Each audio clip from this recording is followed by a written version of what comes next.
Looks like we're live. Hey, welcome to the show. We're gonna do a magic school today, so we're going deep into magic and unlock it for every one of you out there. So feel free to comment and leave your questions and let us know how things are going out there. So testing, testing. Hello, anyone out there? Yeah, and I have a special guest, Dr. Amir. What's your last name?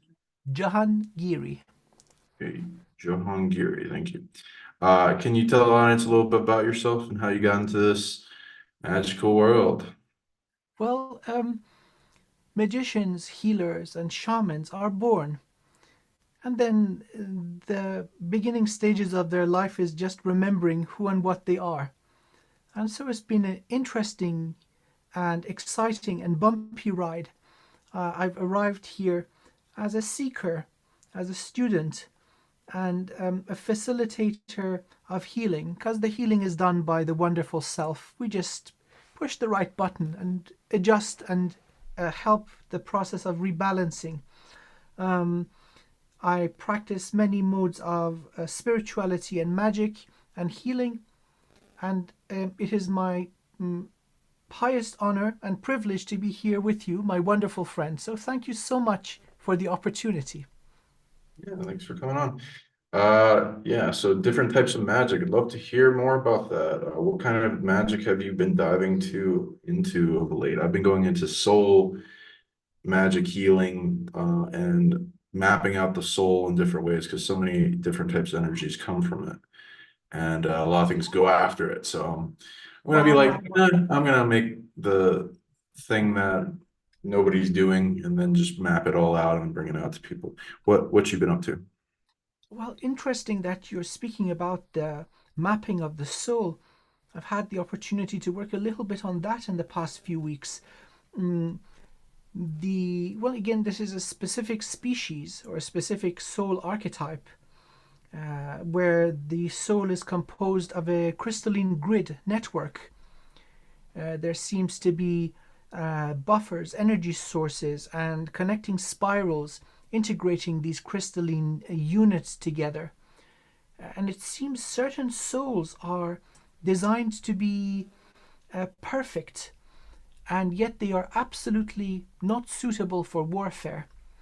So the slightest damage to this very, very complex network of individual crystalline components holding source light, the whole thing goes down, or it loses 80% of its capability. So perhaps this universe, and especially this world, is a place for these things to be tested out, for damage to actually occur, and then solutions for healing and upgrade to be presented. So one of the things that I thought about immediately, and this is the result of our constant warfare, that you build something with parts that are interchangeable. So if you have 1,000 different crystals and one goes down, you're in big trouble. But if you've only got 10 general types of crystal, all capable of hosting the same information or light codes, that's much more robust. Members of the species, the guardians, seem to have accepted, very reluctantly. But again, this world, this 3D Earth, this wonderful, beautiful dumpster fire of chaos and magic, it gives us all opportunity to evolve, or each to our own way. So it's really interesting that independently and in parallel, you have been presented with the same type of information. Not just healing of the body. Well, of course, these bodies have a certain ability to regenerate and heal, but they're not meant to be eternal. And so there's a birth, there's growth, the death of the vessel. So soul healing and reconstruction of damage to the soul, that is something that would benefit the being in every future incarnation. And so I suppose we have to wait a little while for feedback on its effectiveness to come.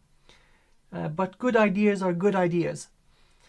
So making interchangeable parts, less complexity, more resilience, that seems to be a good way to go. Nice. Okay. So also for everyone out there tuning in, we're gonna be able to answer questions, the audience, so feel free to ask your questions. Also, if you send um, donations, like I'll put the PayPal in the description, and I'll share some of it with Amir. Um, so you can get an abundance reading, and I can read how to increase your abundance, or whatever else you want. You can put in the comments and just send it to the PayPal, which I am. It's the using the email in the description. PsionicLeague@gmail.com is the email for that. So feel free to donate whatever amount, and then we'll give you a little reading for that. Also, if you want a card, do you have like cards or anything? What do you use Oh, to read these? I play with the runes, so yeah, Cool. yeah. Yeah, yeah, We yeah. can do we can do a little mix and match, like Okay. you do in the candy store. A little bit of this and a little bit of that, and it makes for a wonderful compilation. Wonderful. So while our wonderful audience are scratching their heads and thinking about questions, well, let's address the elephant in the room. Not an elephant, it's like the rebirth of dragons is of that kind of monumental nature.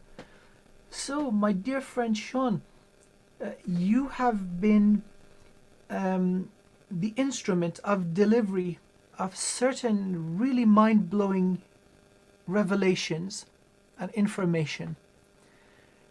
Things that have laid hidden and protected for thousands of years, surviving the last ice age, many of these. So, could you please just go through the process with us? What happened? How did it actually unfold in the 3D? Right, right. Yeah, I'll go. Yeah, just wanted to finish on letting people know that you're doing ruins, readings, and I can do card pulls, both funny and serious. So people in the comments, if they want those pulled, feel free to comment and what you want it for, and then we'll read that.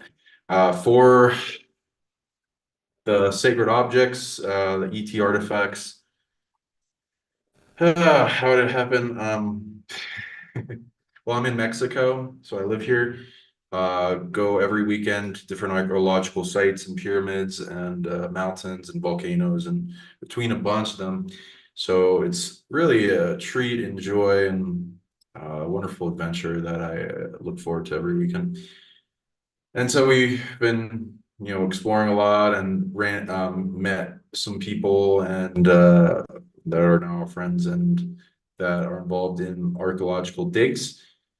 And the we went to go meet them near a pyramid, and they showed us some artifacts, and they're like, "Hey, we're gonna do some digs." Surprise to us, it was like, "Oh yeah, let's do it." So we didn't have the clothes for it or anything, gloves or but we're gonna do that next time. But we're bringing our magic, our high spiritual nature, and armies and stuff, and we got there late, so it was like afternoon. Um, and so they didn't really expect to dig up much. They don't dig too much, find too much things when they go. But when we went, I think they found like just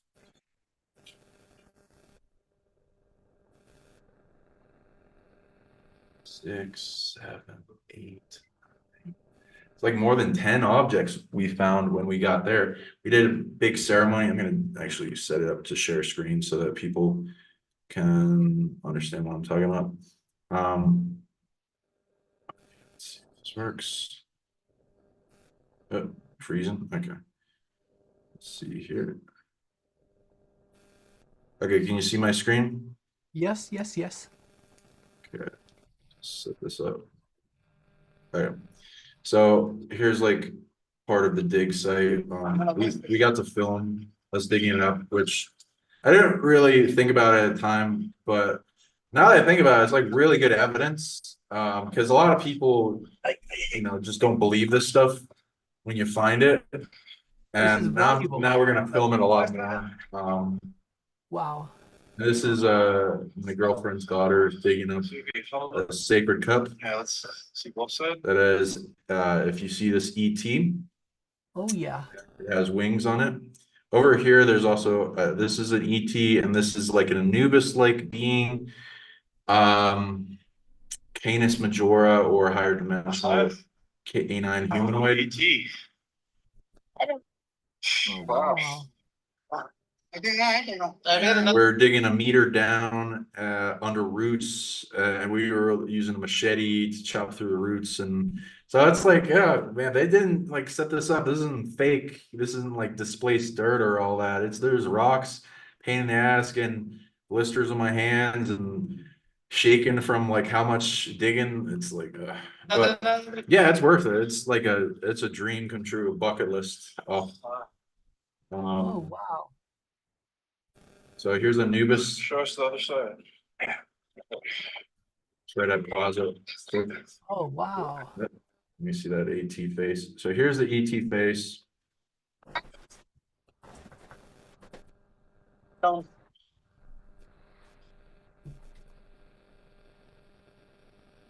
Wow. And there's Anubis. This looks Oh, yeah. ceremonial, so they wouldn't have used this for drinking Nope. water. This is highly decorated. This is a precious object. Oh yeah. So I was reading off it that it involves so evolution, metamorphosis. So you become like a new self when you drink from it. All the artifacts connect to different beings that are being seen and venerated. It's got a kind of Anubis. Dark person, ET. Wow. I'm just hyperventilating because I'm just like nonstop digging. Because why not? Because I like to work out. Oh wow. And I'll go to the other videos, but yeah, so that was ET face. And let me see, some of these objects glow in the dark when you put UV light on them. So here's an example of that. Wow. Oh, wow. Un poquitito, la sacas al sol y va a ir a... Wow. Oh, That's wow. amazing. Con poquito, ese, si no necesitas esa lámpara, por ejemplo, si la sacas al sol, la dejas una hora, y te dura como, así te dura como 3 horas, así con la luz. Do it again?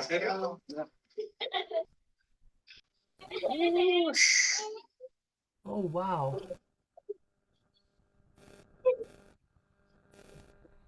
Wow.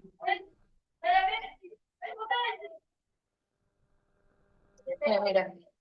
Oh my goodness. Oh, también, es lo que te decía, es lo que te comentaba yo, sí. Yeah, it's the same. Same material. Wow. Wow. Es el mismo material. And that necklace is my girlfriend's necklace that she got from Egypt. It's a rare material asteroid that was gifted to her. Wow. It seems to be ancient as well. There's different types of these glow in the dark material. The guy even said if they charge it in the sun, the glow can last around an hour. So Oh my it's pretty goodness. cool. Wow. Wow. Let's see Wow. Wow. here. What else I got? I don't know which ones. I have a little bit other stuff, I guess. But I got mostly other images, so I'll go into those. And I got the objects here so I can show them off a little bit. So that one looks like a mer person Oh yes. with Yes. a Yes. beard or tentacle beard or whatever. But I've seen there's multiple of these type of species in some of the artifacts. Estaría un museo súper grande para... Y sería un museo único en el mundo, ¿verdad? Imagínate. Wow. So there's that, and yeah, I'll go with the other stuff, but Oh my goodness. Some of these would predate what is currently accepted to be the most ancient settled, let's say, civilization in Turkey, Göbekli Tepe. How old Going do back, they say that is now? Because I've heard multiple dates, so I'm like very confused at what they think that how old that is.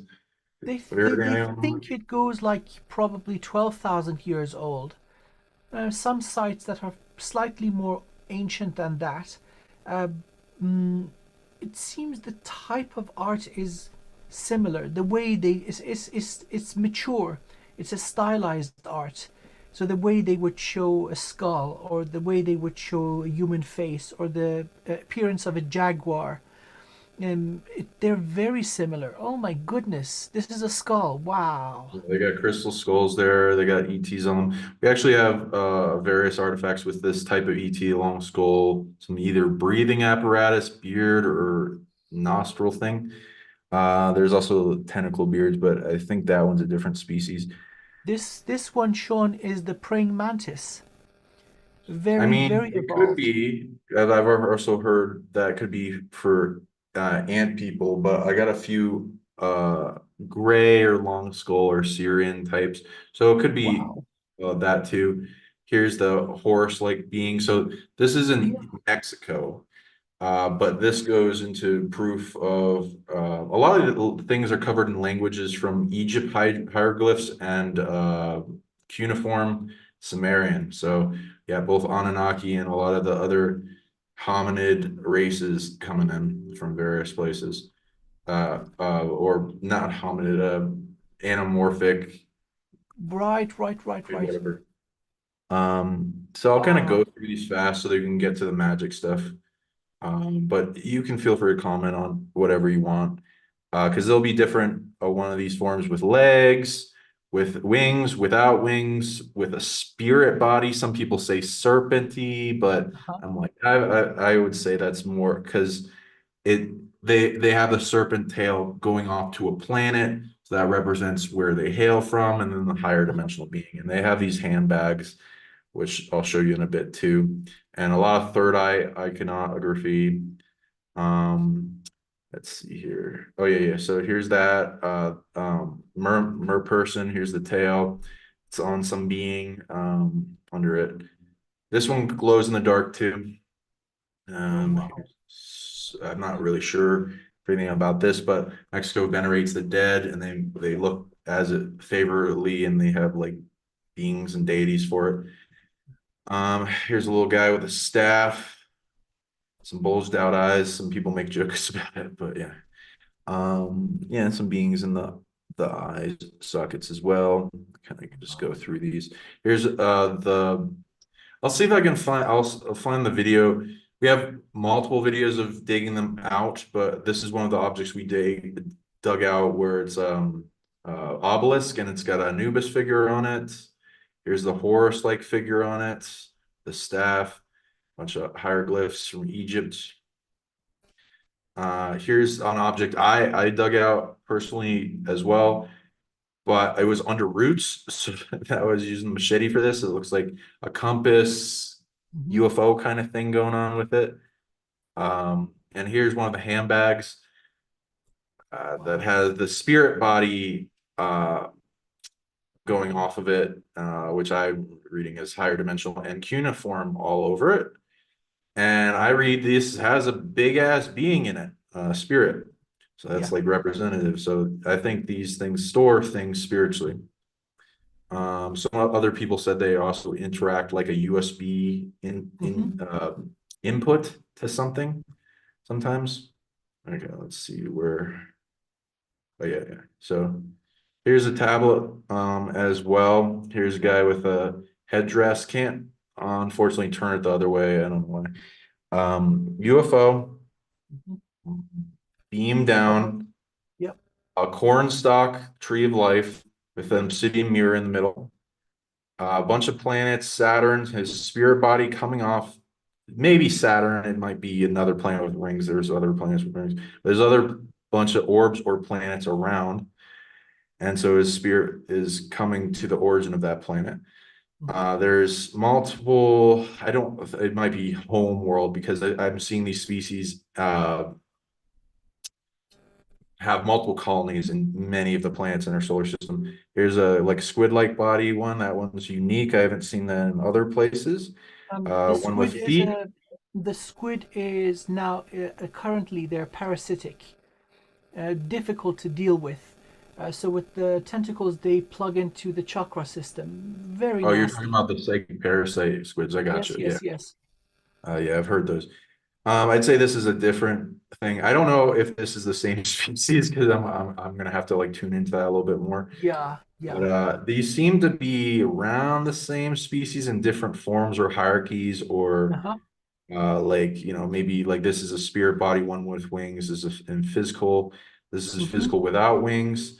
This is Anubis with wings, which I've seen multiple Anubis-like higher dimensionals when I go to temples in Egypt. I will see them like giants looking over the place and like looking at and then start talking a conversation with me when I go into vision work. And they're all touching this DNA. That could either be the DNA of humanity or things on Earth or having to do with the corn. But the corn like brings life. There's like a whole mythos with it. It's really nice. Oh, And yes. a lot of symbols around that are not very well seen elsewhere, but like this one I've seen other places, and this one might be sperm, but Mm-hmm. we'll categorize it all. But like also mainstream media doesn't want to touch any of this stuff. If you bring these to some museums, they will put it in the basement. They'll never Yeah, I now see display the light of day. Yep, yep, yep, yep. Wow. another ET on the obelisk.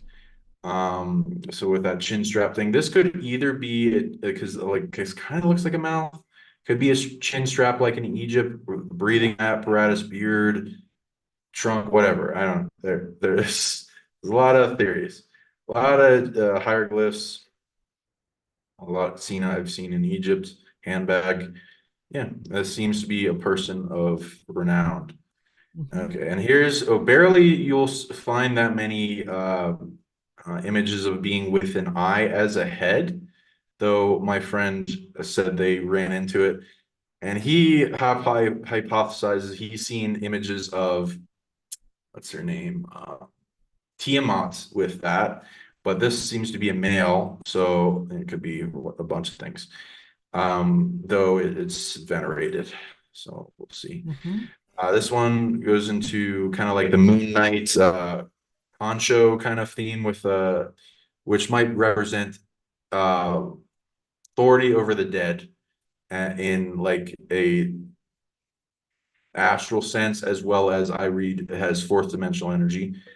Authority structures and garnished with an eye in the heart, which is interesting. And coming out of its leg is a serpent that goes to the back of its head, might represent the reptilian brain with the Yeah. avian bird brain united. Seems to be defeated some enemies going on and standing above them. And seems to be emitting magic. So that was a cool one. Here's the other side of that one with the disc UFO that I dug up. And it's got the ET face with the beard structure. The mer person. Yeah. Yeah. Wow. So all these are very powerful and have deep things. And here's the pyramid we got. Can I zoom in this? Let me see. Nope. Okay. Looks like a Sorry. capstone, like a pyramid capstone. Yep, this comes off, and underneath it are two Wow. slots with that hold two rings. The rings are they kind of look, some people have said brass, copper, though it looks like it's a different type of alloy. Some Mhm. people have said orichalcum, which is that Atlantisome, which might be, so we'll eventually get that dated, but it's got these two ET beings and a long-skulled ET there. And maybe I'll be able to go into that image. There's a ceremonial staff type of Mhm. thing. Yeah. And Wow. that thing, okay, I think the so I'll like see if there's more pictures. Wow. But here I got some with me as well. Um, so yeah, I've tuned into these. They're very cool. You can actually use them to contact ETs. So there's three categories. So it's for people. Let me just look at the stream. People ask questions. Okay. Yeah, cool, we got that. So here's this guy. He's my little friend. I've been chatting with them the most. This one glows in the dark, and it's a type of gray long skull, and it's good at a lot of things. It's very powerful. There are three categories. There's artifacts made by ETs, artifacts made by their offspring, or hybridized, genetically engineered versions of the species to interact on a certain planet surface, or them interacting with the populace and Locals, breeding with yes, them. yes, That's all in yes. the second category. And then the third category is made by humans of some type that saw the beings and then venerated them. This one's the third category, so it's made by some type of humanoid that venerates the being that they saw. Very powerful being, has a lot of tech, so if people can trade with it if they want. They're mostly neutral species, have positive interactions with humanity, have time travel, spatial tech, and they're adding their genetics to humanity as like a thing to resolve their species because they're going through some troubles with breeding. Like there's 4,000 types of grays. Yeah.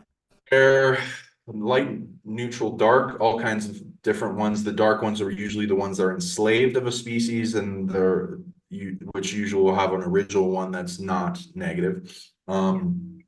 This one's not enslaved. They have a lot of the grays, if they've traveled far enough away from their home planet, they usually start having trouble with their breeding ability, and then they resort to cloning, which then makes a bunch of weird stuff go on. So they're looking for a cure for their problems with that, and they're working with us to solve that. And they're adding a bunch of unique tech to bring us up, because as they're added their genetics to us, a lot of species do this. They treat us as a garden, and then they help it flourish and do well and better. And the more better we do, the better their species resolves their solutions. Spot. So This that's what they're seems doing. to be a theme that's ongoing even today. Even with a lot of the um, ladies and gentlemen who've been in secret programs, they see there seems to be interest in humanity, but not just humanity, in the Earth itself. The planet and the energetic properties of Earth are absolutely unique. So some hybridization goes on where zero human goes into it, and so as humans are becoming more aware and more powerful, then they're creating treaties. So pretty much what you have, this wonderful collection, may be an earlier iteration of a treaty with humanity. So mutually beneficial. Of course, they've got problems with the survival of their own species. Humanity is incredibly resilient, and we're living on a life-giving planet like no other in the cosmos. So that lines up really, really perfectly. How interesting that you found such an early surviving version of it. And so let me just, I gotta ask you this. How come this kind of thing is not all over all the news? What's your understanding of this? Why don't they share this wonderful information with all of us? They lose power. They have timeline viewing tech to see what aspects of reality, if we're allowed into, they start losing power. They lose power with free energy. They lose power with levitating cars. They lose power with cures to cancer, all this stuff. They lose money, they lose power, and then we start asking, like, why do we need an oppressive system that controls everyone instead of letting people be more to their freedom? Same thing with history. They have to box us into thinking us less of ourselves and less of a thing, and then otherwise people won't work. They'll do other interesting stuff. So yeah, but this is coming out. These are being birthed from the earth. They're looking for caretakers that are, it's like choosing an incarnating parent that are worthy and can protect them and do work to amplify their state of being. Species still exists here. They're underground, various pockets, and they have time travel tech and space, a lot of spatial tech. They're very powerful. They got god level tech that they've earned in their species, at least the one having to do with this veneration. The superpowers. So they got this one has stuff you can trade everyone in the audience. It's emitting mental energy, mana, etheric energy, and teleportation energy. So you can trade with it in support of things that you're good at for what it wants.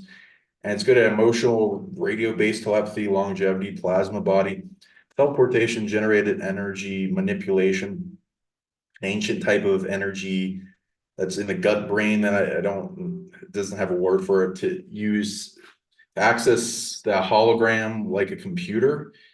Out of ability I didn't read before until I read into this, out of phase storage, where it can put objects out of phase in its auric field in storage pockets. Interdimensional resonance travel between locations while being elsewhere, similar to bilocation. Spatial place connecting, like two places. Emits a bunch of mental energy and all that kind of stuff. And I'll just go through these real quick because then we can go to the magic show. Here's another little guy that we dug up. It's like a jade or an aventurine or something. And it's got a skull. It seems to be venerated, beating a drum or a giant hamburger or something. It's got a little smiling face. And this emits a lot of cool stuff like got brain shield, energy manipulation, spatial place connect, spatial invisibility, 3 other spatial abilities. A lot of these beings are still longevity, long living. Some of them are still alive, some dead, some are in stasis waiting for an event to happen. This guy also recently started talking to me more. It used to be like it kind of looks kind of scary and stuff, but now their species is neutral. Nice head. There's a pyramid, eye, and wind elemental symbols. Influence in magic. It looks like to be an athame. It's a magical dagger, not used for yes. not used with blood, otherwise it loses energy. Cut cords, open portals, doorways, make places sacred. Yeah, so this guy has liver chi shield, reality bubble magic. It emits a huge library that has access to 18 plus galaxies and then downloads to knowingness and consciousness. Some type of dragon reality interaction. So they have their own type of dragons, which is like a reality programmer. That's cool. And then I got this obelisk, which is one of the more ancient ones. I read this as one of the first categories, so it's made by ETs. It goes along with a portal we got. So it's got the sun shining, reads, just going to abundance, different symbols here. And then the ET spirit coming out of what looks like a planet. And then winged ET planet kind of thing going on here. So, and this one glows in the dark too, and it has to do with the portal. So it's more into teleport, like a portal window tech.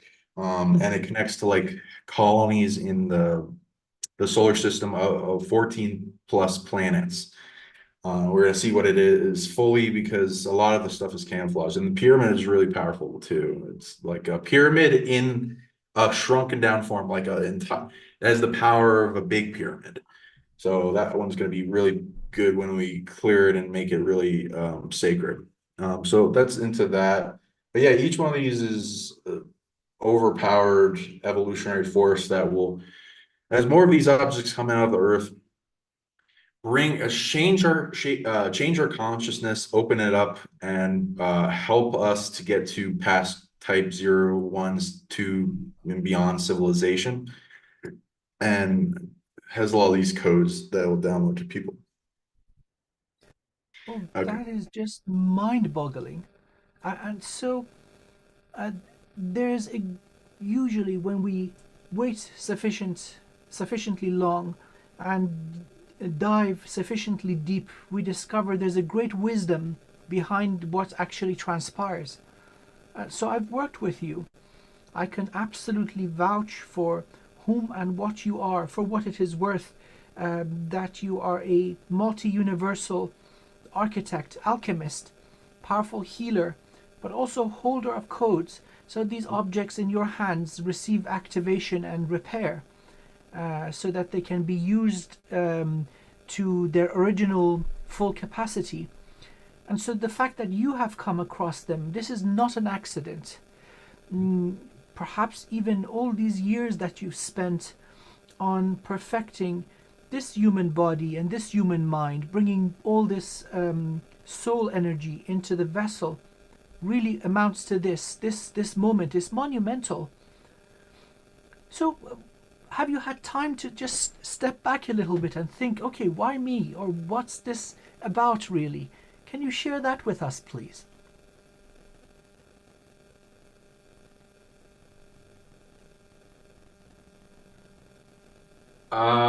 So there's future, current, and past aspects to that. The past have to do with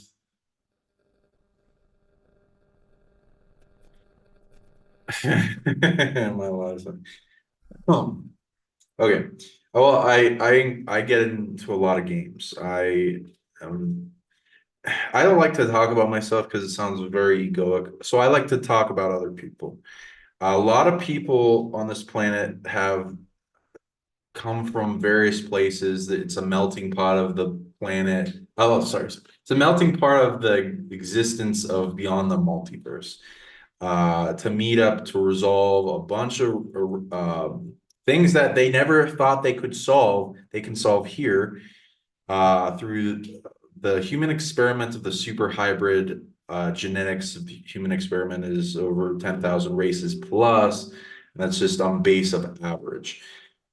To end the wars, to bring them all to peace, to get everyone to forget they're fighting through amnesia, and then be a trap for all these dark beings. So it's like the biggest dark beings are here, the biggest neutral, biggest light, the biggest players from different species of various places. Most people that are here in a human body have some big authority somewhere in some place. They were brave enough to come here. Not many people want to. It's a meat grinder. It's a, like you said, it's a bit of a Dumpster fire, yeah. yeah, it's painful. Not when people are in low awareness, which they start that way. They don't want to be here and they want to leave, and some don't want to check out. But there's so many gifts and so many beauty to the world as they discover and they understand the truth and they get out poisonous worldviews. So so a lot of people have been on a lot of the rides. I've been on as many as I can. I'm trying to avoid any like tooting my own horn thing, but I like to be everywhere and a lot of species and get in all the chess games to have as much influence to bring a state of greater heavenly management to the proceedings of outcomes. And I like to learn as many abilities as I can and unite and become friends with everyone. So I've been in those species before, and I've been a part of seeding a point in the timeline that would come to fruition. And what one of the projects is this, but in the future, so the present, I did what it takes to be where I am, to be some of the first people doing this. There are people that are bringing this out. It's just I made a fairly good platform for it before I even knew I was going to get into this. And I want to empower as many people and make a big collective that changed the world. And also I did stuff that the objects, because they're very skeptical, they have spirits on them. They won't let anyone. So there's a cool little treasure finding magic where the reality below the surface, there are things shifting all the time. It's like a Schrödinger's cat box. Is it alive or dead? Is it over to the right? Is it over to the left? Is it how deep is it? Is it, that can change. There's spirits involved in that, and if they don't like you, they won't let you find anything. So I get them to like me, and I do what they want, and I help them, and I give them things that they're in need of, and I get them to become my friends before and I also get rid of ego and greed and other things that are needed for the reality warping. And I go along with their purpose of what they want to do when they come out. There's a lot of things. Understood. So essentially, this seems to be cosmic. Good manners and respect and compassion for the needs and fundamental desires of another being, towards bringing them towards greater healing and evolution. This seems to work. Good manners and good etiquette. And so you just described how you approach them. And so they see honorable and trustworthy behavior, and so they respond positively. And so, as you mentioned, probably somebody comes with greed or ego, the desire and lust for fame and fortune, and they do not find this very attractive. Coming to them with the more elevated, more conscious approach, giving possibility for greater evolution and growth for everyone involved. This is noble. So of course, this is going to be sort of treated favorably with equal respect, reciprocity. That's a wonderful policy. And then the future will be unfolding more as these objects come out and they break past the matrix and the media, to where people like, oh wow, these exist. Oh, let's go find them. Let's find more ancient history. Oh, they're covering up history. Oh, they're lying shit. There's forbidden archaeology. Oh wow. There's a lot to discover underground. There are these type of objects all over the place, all countries, just in specific location. You can learn to find them. I'm getting more locations calling to me to come look for artifacts, so that's lovely. So I'll do that.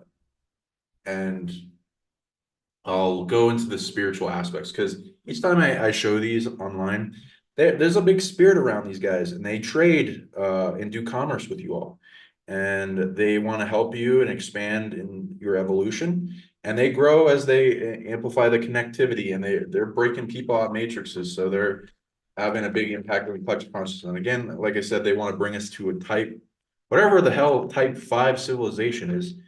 So a lot of it will be getting rid of all these limitations, and they're in and out of the matrix like nothing. Okay. So yeah, I got some questions in the chat for you. Okay, so what is the definition and purpose of a magi? What do you believe in that? Magi or magi comes from the word majus, and that comes from the more ancient form of the Persian holy man Mog. And so it's a spiritual seeker. Now it's used for a practitioner of magic, more broad definition. So a seeker of truth, preserver of that which is divine and pure. That includes sacred knowledge. So anyone who preserves divine wisdom, purity, and seeks that in their life and their actions and their intentions, they could call themselves a magi, a majus, a mugh, a holy man, or a holy woman. Nice. Yeah, I'd agree. Don't have too much to add on that. Magician magic, ability to get things done through the unseen. Science likes to define it as astral to physical influence. There's an actual type of magic energy. Most people, if any, are using level 1 magic, and there's high class old magic that for some reason has a lot of limitation on it for our species, and like all these barriers and blocks and conditions to getting access to it that go beyond the spectrum of what people have seen magic be able to do here physically, and go into the realm of science fiction and movies. But I look forward to when we bring the magic back. With that, though, you can do it as at an individual level and locking yourself and going through the mystery school. Yes. And proving that you're worthy. So looking at the questions. Oh, and you again going into that question, what other types of magic do you know about, Amir? These basically are applications of the laws of the universe. Again, there seems to be certain fundamental principles built into this universe. Others may have different laws. And so it seems to be following sympathetic nature. Symbology is involved. So one of the objects was this large vessel for liquid, saying that when you drink from it, it will have a certain effect on you. So certain types of mind form are distilled within this vessel or format. Once a mind form is created, then it trickles down into 3D reality, finding the path of least resistance, like lightning striking the ground, finding its way of least resistance through the air. So everything is conscious. It's all about consciousness. You manifest a thought form or a design in a higher level, and then by force of pull, it forms according to that design or scaffolding. Matter, energy, consciousness, and elemental substances fill in that projected and designed form. Now, many different tools and approaches go for this. Some are more elaborate, requiring ceremonial ritual magic. Certain ones are more natural, where the practitioner becomes the instrument of pulling in forces of nature. So it's not about the accumulation of power in this form. It is about how much flow you are able to pull through.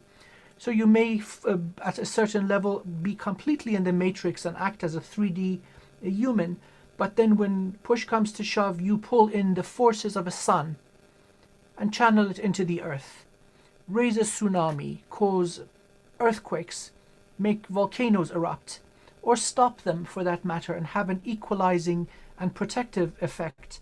There are many different forms. And the more liberated the body, the mind, and the energy is, you become more capable. Again, keep in mind that we are not just humans born for a certain number of decades, we're alive, and then poof. No. And many of these are accumulated over countless lifetimes. They're rites of passage accumulated by the soul. Many of these souls come in from different universes as migrants. So each of us has a different type of capability or soul technology. Something wonderful that Sean mentioned, there seems to be some sort of a hard limit restricting how much of this wonderful stuff we can really pull through. I think it's a collective effect. Too many of us are believing in the impossibility, and so when billions of people are manifesting an impossibility, it becomes very difficult for an individual soul, no matter how powerful, to override it. As we collectively become more enlightened, free from the shackles of the mind, I think that is when greater feats of manifestation and magic become possible. For example, let's think about the dragon species. Until the Atlantean times, they were still able to take physical form for short periods of time in a greatly weakened state, and then after the fall they were often hunted for sport. And it reached a level where they no longer could appear even for short amounts of time. These soul family type then chose to come into human vessels, accepting the tiny human body and the great limitations of the laws of the matrix in this form. So many forms of magic exist. The fundamental definition is creating change in the outside world in accordance to your will. So writing a book, a song, poetry, statue, or that one magnificent vessel, the large mug containing liquid perhaps, that's an act of magic. And so it still has that effect of creating change thousands of years after it was originally cast or carved. So that is my humble understanding of this. Nice. Okay. Yeah, great. And if you want, we can go into dragon magic or whatever other types. For people to reach the higher level magic, I mean, you can, if you get a certain species I like you a lot. I like going within for this type of magic, as well as I recommend source, your source connection in your heart, and going towards mystery school. There's also the founders of magic, which not a lot of people know, but it's like they're kind of fundamentally interacting with us in our genetics as we're a ape. So the ancient apes or magic monkeys or like Yeti and Sasquatch are one of the older ones that have a lot of magic. It's just there are old, even more advanced ones that are the founders of magic, and it's an ancient skin suit tech. And then dragons, and then there's Fae, there's all kinds of other stuff. Light, dark, and neutral, I'd recommend light. And then depending on what you have in your genetics, you can also interact with. There's a lot of limitations. So when you're activating stuff, it's good to have biofeedback and check how things are going with your generation and things are turned on, because the things don't want you to be turned on. And so you got to have counters to that and then maintain it in safety. And then generators. There's a lot of ways to turn on the magic. So miracles and magic are very similar. The can also be made from your infinite self, your source connection, your divine self, your masculine, your divine masculine, divine feminine, your inner child, your soul, angelic body, and interactions with God in many ways. And then you can amplify your ability to be a conduit for miracles to flow through into this world to benefit things, as well as strengthen and generate yourself.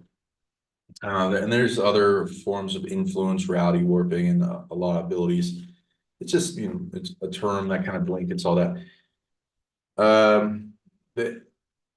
Good to define dark magic or evil magic from light magic, and those things that don't harm others and don't give away your sovereignty, and then go into empowerment and stuff that God or in source would approve of, as you are in unity and a fractal of the all. Like do no harm, take no shit, don't steal, and steal can go into harm as in like steal life, well-being, all, go against another person's free will. And then but you are allowed to defend yourself if they're incurring on you, which is a great practice arena for your abilities to defend yourself.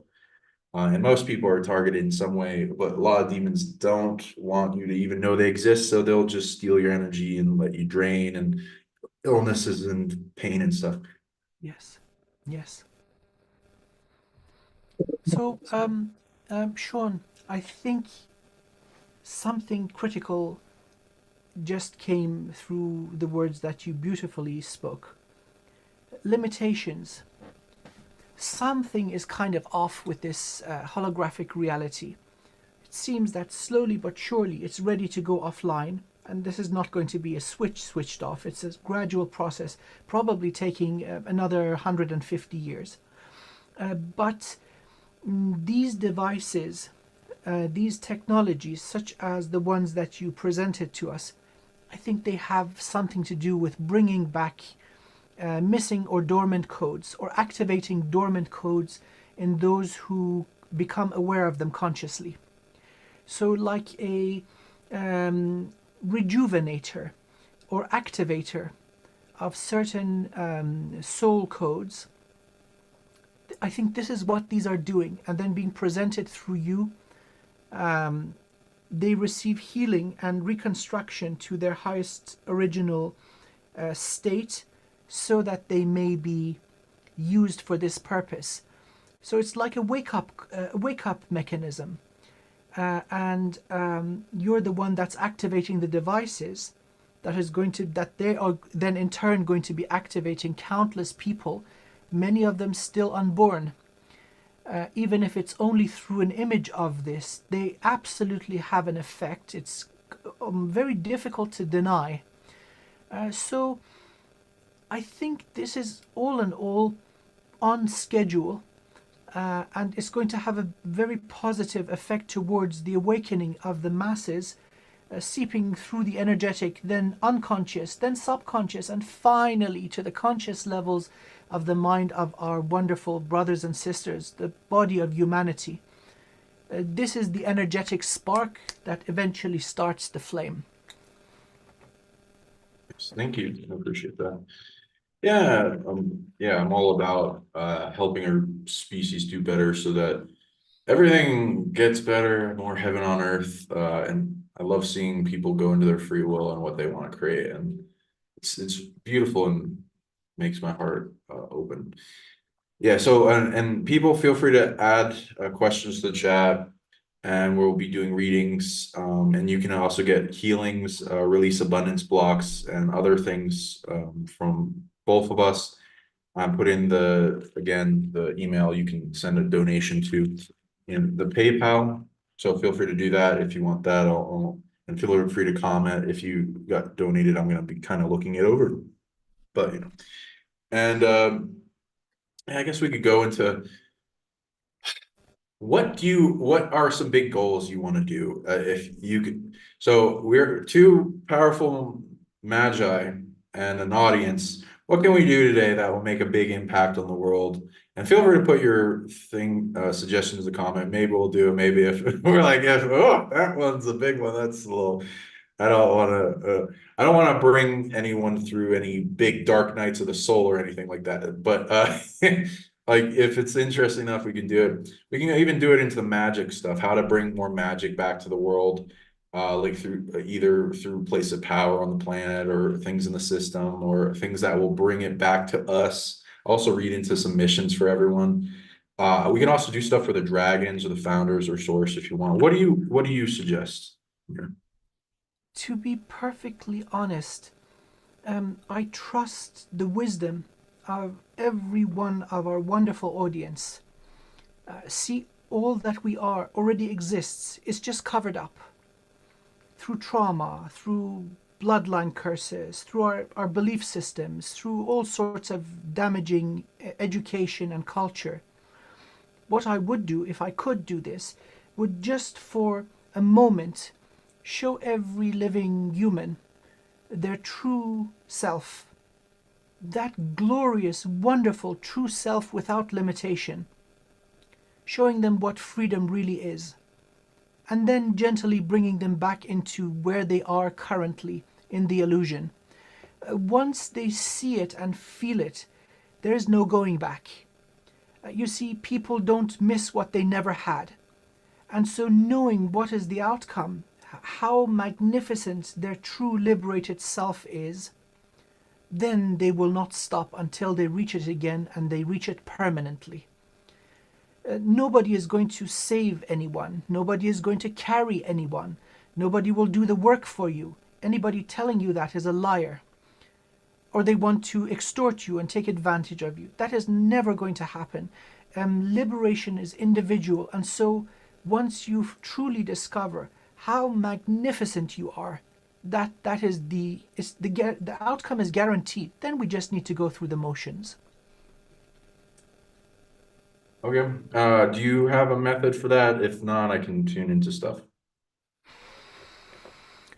A profound healing or clearing, where the cleanliness and flow of the light of your soul is restored, where the connection of the body to our wonderful Mother Gaia is restored.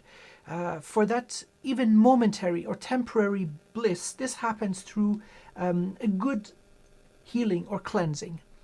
Many approaches do this wonderfully. Shamanic approaches, I think they're probably the most effective, the very best. They're the most common also among all tribes of man. We have shamans. So that would be a good way to go about it. Of course, there are more energy extensive ways through the Buddhist methods, repetition of mantras. These work. They work, but they're difficult. They're not easy. But the results are more long term. They are not transient. So, temporary results through healing and balancing, and more permanent results through the exertion of one's own free will. This seems to be a formula that generally works. Okay. I guess I would add on to that with, if people want to do that, if they can lay down, if they can center into their hearts, maybe hold the front and back of it or hug themselves while being able to have the hands kind of focus on the center of the heart so it can bring their focus there. There's a lot of things in the ego attachment that want to bring them out of the center of the heart. The longer you hold it there, woo, some positive effects, even if you're not doing anything. And then breathing deeply, and your goal is to see that this true, infinite, beyond being self that doesn't really have many good words to describe it because it's all limiting to what it really is. It's just like it has some description in this, but it goes beyond it. And as you go deeper into the center, you become deeper into everything. So being everything without limitation or division, but you can do both. So those that are like, oh, but I need to be protected, you can be protected at the same time. It doesn't require you to give up one. You're generating a certain amount of energy and protection, offense, defense, fortressing, camouflage, all that, while also doing a lot of detachment. In order to embrace your infinite self, you have to let go of all finite. So you got to categorize it. A lot of it simplified of what's held in the lower self or the ego. Those will hold on to all the things you're ready to overcome and challenges and limits and the stepping stones to get up higher. But that are blocks, but blocks of stone you can make into a staircase. So as you're going inward and going towards that infinite self, down that rabbit hole, you're pulsing and letting go of more of what's not you. You can also give it size and scale and collapse it down like a big bubble and send it through a portal and then turn it into a bunch of things that resolve a bunch of stuff while letting go. So I like doing, and you can do that. So you can do that in a meditation while also working out and qigong and dance or just meditating or a bath or fire ceremony or something that amplifies it. Then going into breath work, focus, emotional transmutation, resolving and going to the core of like philosophy of who you are, what's limiting you, what's the final system anchoring the false states of reality or the false selves that need to be let go of, to where you're beyond those limiting selves. And those limiting false selves anchor a lot of the dysfunction, just negative external desire, suffering, attachment. A lot of it's going into detachment to the infinite. I mean, detaching from the finite, going towards the infinite. And the light shines brighter, gets lighter, heavy coats coming off the shoulders. It's really nice. I love doing it. I do it all the time. And there's a lot of layers. And you can go into resolving more stuff. And the more deep you get into, you can listen to philosophy and ancient texts like Buddha stuff and other gurus and people that have achieved light body, and Padma is really good, and the various books, Dzogchen, a lot of layer by layer states of being that are a little bit confusing, but as you go through the steps and the aspects, it goes to a liberation of freeing yourself from attachment that will allow for a negative state of reality in you that is waiting for you to transcend. You can also look into what defining and individually looking at what are the states of suffering you're experiencing. How do they come to you, like emotions or energy fatigue or lack of will or whatever it is, and then go to the core and then keep figuring it out, how it works, understanding the polarity of it. And then that will, as you understand it more and more and asking questions, you will be able to master it and transcend it. And then it to the point where it can't harm you anymore. And if you can maintain that state of reality, it's very blissful and it's like nirvana all the time. But you can go even deeper than that because it goes beyond just emotion and goes to knowledge. As I'm just feeling into it now. This is profoundly enjoyable. You do the streaming thing. You're pulling it in from the infinite soul. This is not scripted, and it's beautiful. It comes out perfect. No editing required. Wonderful, wonderful. What a privilege. Yes, beautifully said. Beautifully said. Thank you. I got more comments and stuff of what people wanted to go into. Yeah, you can go into it now of how I described, and I'd recommend people let go of limiting belief on who they are, anchored times of when that added to themselves, and letting go of the limitation. You don't even have to know. You can feel into the weights and then shrink them down or let them go and then make a method. So while we're talking, go ahead and do that. We're going to amplify a lot of that. People also wanted a clearing. I mean, I guess we'll be doing more of those type of things, especially group meditations and a clearing. Let me look on the best way to do that. And then also you can emit your type of clearing to people. So let's see here. I'm going to do it from the heart space. So while people are centered in the heart, I'm going to help amplify the releasing of heart walls and attachment and entity attachment and things coming at them so they can turn it all into fuel to the fire of their love and heart expansion. What do you want to do for clear? Okay. In the name of the beloved source of all sources, calling to your infinite soul, honoring the noble human vessel and our beloved Mother Earth, calling in the elemental forces of creation, and if this is aligned with your highest good and highest soul purpose and greatest life, may you receive it. And so sending this intention towards you, amplifying by sound, going over the branches of Soul Star, coming down into Soul Star, down bridge, over crown, clearing head, third eye, jade gate, head clear, coming down, neck, throat, higher heart, now going sideways towards both shoulders, down both arms towards elbows, wrists, and the tips of the fingers, respectfully. Now entering torso, higher heart, level of diaphragm, clearing lungs, heart muscle, stomach, spleen, liver, kidneys, digestive system, solar plexus coming down to sacral, lower tanden, roots going sideways into both hips, clearing lower back. Some of our wonderful audience have energy harvesting going down. Let's break that damn stuff up.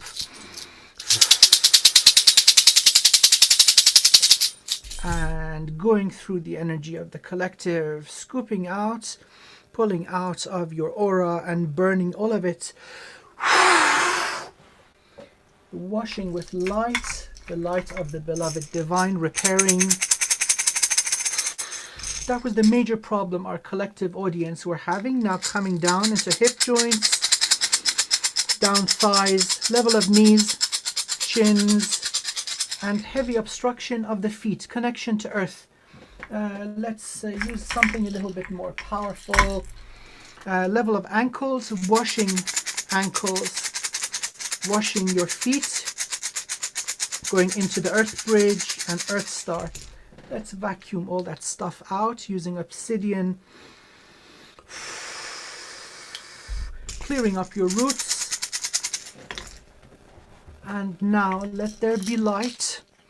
In the name of the beloved source, I'm calling to your infinite soul, pulling light into the branches of the soul star, soul bridge, entering the head, filling the head, neck, down the shoulders into the arms, filling and washing the torso, lower back, washing over, going into the hip bones, down the thighs, knees, feet, into the earth bridge, and pumping your light into the planet. Okay. All good. So that's a little mini cleanse using these wonderful rattles. They're tiny but mighty. I like them. Beautiful. And so I'm just going into the audience both in the future and seeing what they got going on that's limiting their hearts, and so we can do as much as possible for most people. A lot of it's like prisons. Oh, there's a lot. You guys so we're gonna amplify. I'm gonna do some light language to amplify this. Freedom energy. Let's see what we can do. And loving destruction as like a fire coming out of both the solar plexus and the heart, amplifying and like making brighter all the prisons attached that don't need to be there and turning them into freedom energy. So breathe deeply in and out fully as you do this and see it get brighter and brighter until the cage explodes and just turns into freedom energy.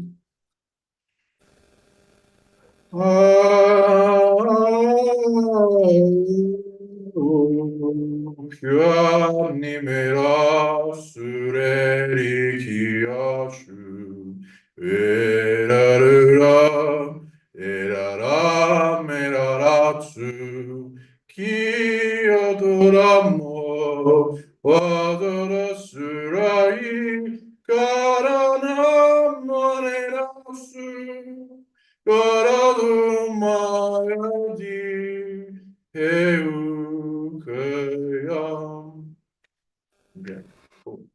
The next one, matrices. I don't like these on people, man. That's like barely anything people can do with these. I can take care of them for people, but Okay. the pain that I gotta teach if I teach them to people, it's a lot of effort. So there's a lot of data on it. So I'm gonna help get rid of them off people. Let's see how there's a lot in total. Oof, how many for this audience?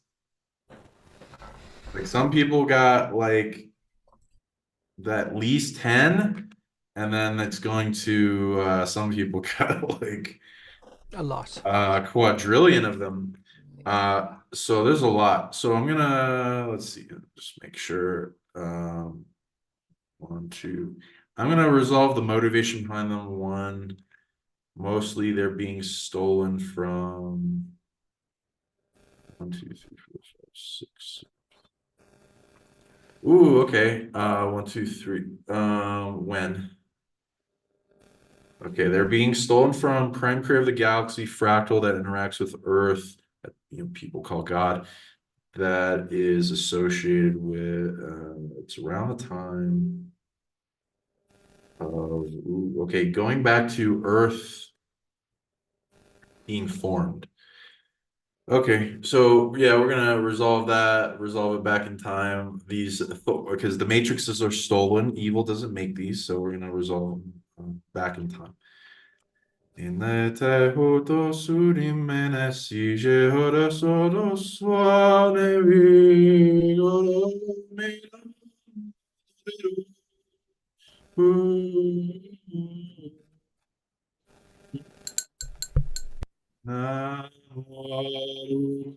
yeah, you feel free to do that.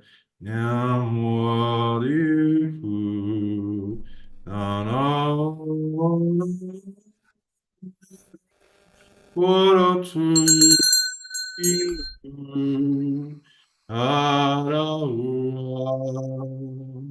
Okay, so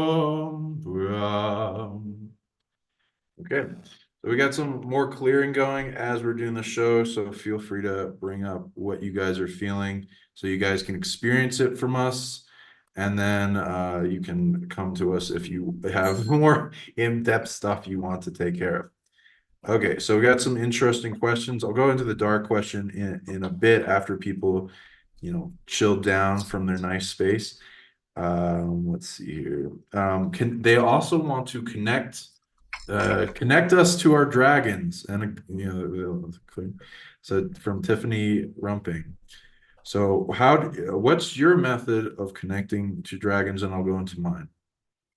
I am one. So that's it.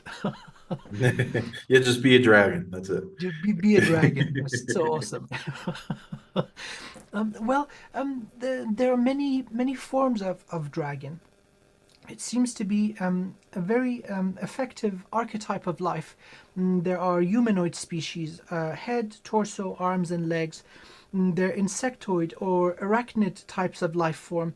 Many species choose not to have a form. They're just orbs of consciousness or light. And then there are dragons. These are more conducive to multidimensional work, portal technology. And that includes mastery over time, of course, space, but burrowing through barriers of reality and barriers between individual universes. So know what it is you want to connect with. The most benevolent could be from the realm of primordial light. They're the white ones. There are those that come from the primordial void, such as myself. They are basically neutral, neither light nor dark. They are involved in creation or manufacture of physical reality at the end of its stages. And then there are other types of dragon. When reptilians evolve, they evolve into dragon. So it's all about levels of consciousness. So if you wish to connect with dragons, go for the most benevolent ones. Ones that are multi-universal, beyond a single universe. A very powerful wisdom and healing. Again, please keep in mind, this type of healing does not suit all types of starseed. It's too potent. It may also cause damage. So ask for that which serves your highest good, and initiate a polite and respectful invitation. This is how our ancestors did it. Usually the places of commune were on the peaks of mountains. A small little circular or ellipsoid temple, they would light a sacred fire, do a little prayer and an offering, and the dragons would emerge. This is now kind of the time of Atlantis. This was not a long duration interaction, but sufficiently profound. So yes, use elemental forces. Fire seems to be very good for this. Setting an intention, throwing in the respectful invitation. Hey, wonderful dragon, I'm really interested in evolution and finding my true self. You write this down and say, okay, by the way, there's an offering of, let's say, honey and milk and cheesecake. Yes, and so yes, sweeten the pot for them. I think you'll get the call back. Nice. Yep, I agree. Elemental beings peak hierarchical order of like all elementals in a body, many different forms, many places they hail from. Ancient species of founder race, many universes, whatever. Planets and stars, etc. spawn them. Their management, they make realms, etc. They'll sometimes even be the consciousness of a planet or realm, or at least they're one of the residual images they like using. They don't need a body, a lot of them don't. And so they exist all over the place. So you can start tapping into them wherever. Like I said with this guy, there's this species has a dragon, a reality interaction, a reality bubble tech. And you can trade with them for upgrades for that if you want. Everyone has a kind of reality bubble interaction tech has a consciousness that you can call a dragon as well. So I recommend working with that as like a reality bubble around you that's like a access terminal to interact more, and then gain data and grow and have more capability. Some people have dragon spirit guides. Some people are dragons incarnate. There's 4,000 plus dragon family lineages that have made a DNA lineage on this planet, usually by shape shifting and then falling in love or just breeding with humans. And then a lot of them, like the red dragon family in China, white in Japan, green in Celtic. The yellow is like Bruce Lee. There's a lot of beyond colors and elemental spectrums. Every elemental has like a form for it, as well as mastery schools. Ancient ones underground still that have bodies in dormancy. They're hunted. They have curses on them to limit their fertility, as well as from finding each other. They are good at camouflage as well, so it's hard to find each other. There's lots of ways you can get them to like you by helping them be a cure for a lot of species. You can be a cure for dragons. They had wars in the past. There's opportunities to heal them. You can even go back to like, oh, what's your connection? Do you have one in past lives? Do you have one in your DNA? Do you have a spirit interaction? Has your field in subconscious data recorded any interaction with dragons in your timeline? And then you have their calling card, and then you can start a telepathic conversation. So it's hard for me to bring this to where it can interact with all people in the audience, but I'll do my best. So I'm gonna say there's a dragon collective consciousness, like the human has for the planet, and I'm gonna funnel a relay of communication back and forth between that one for everyone. And you can state your intentions and what you want to interaction with them, and they'll hear you out. And the ones that are interested in scanning your soul and who you are for your potential will probably reach out to you, possibly even a version of you or soul family member. Yeah. Wonderful. Beautiful. Yes. If you want to do more, let me see if there's anything specific. Mission. Okay, I can do that. For who? Yeah, they go Dragon Collective Consciousness. Okay, so yeah, I do these missions on my social media where I like make them simple for people to do so they can activate and get more abilities and help the planet more. This one's so a mission from the Dragon Collective Consciousness. What do they want? Okay, they want, ooh, what is that? Okay. And that is many having to do with, okay, interesting. So, and okay, there's many. So Seeds. there's They wish for energetic seeds. Go ahead, what did you say? They want planting of seeds in the form of crystal bodies, returning of crystals that are cleansed and empowered and dedicated to their energy to our beloved Mother Earth. Spread them where you live, where you step upon the ground with reverence. Empower the crystal to host their consciousness, and this will facilitate a greater communication. It is not a numbers game. It is a matter of intention and bringing about your ability to change reality. Nice. Thank you. I love it. I love it. All right, so the one I'm tuning into seems to be there are specific stars that are really powerful birthing places for dragon spirits. And they're targeted, and most of the ones are targeted, so they're limited in their spectrum of how much they can do. So one after another, there's a line of them that want support. So the Dragon Collector Consciousness is going to grant everyone in the audience that wants to engage in this. You don't have to if you don't want to.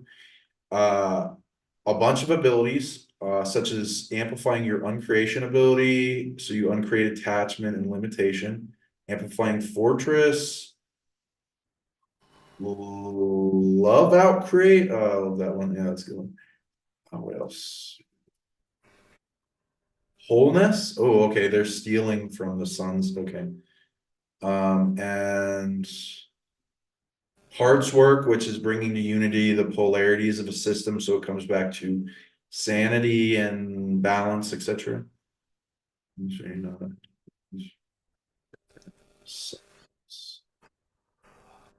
Oh, okay. Anything else? There's a bunch of sealing tech on it. Yeah. So unsealing abilities, let's see, it's for all of them. So those are the things you're going to be amplified. And as you generate more and more of it, you're going to amplify your ability to use those abilities, and then your density in that effect.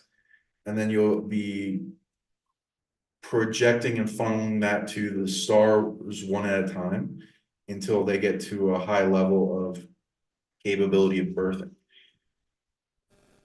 Then you're gonna get a bunch of upgrades, and then the dragons being worth, they're gonna support a whole bunch of systems for dragons to amplify, and then they're gonna give you a bunch of dragon technology and methods, and you'll probably get, if you don't already, you'll probably get dragon guides that want to help you oversee, because they want us, they're looking for humans that are willing to help them with our overpowered super hybrid tech.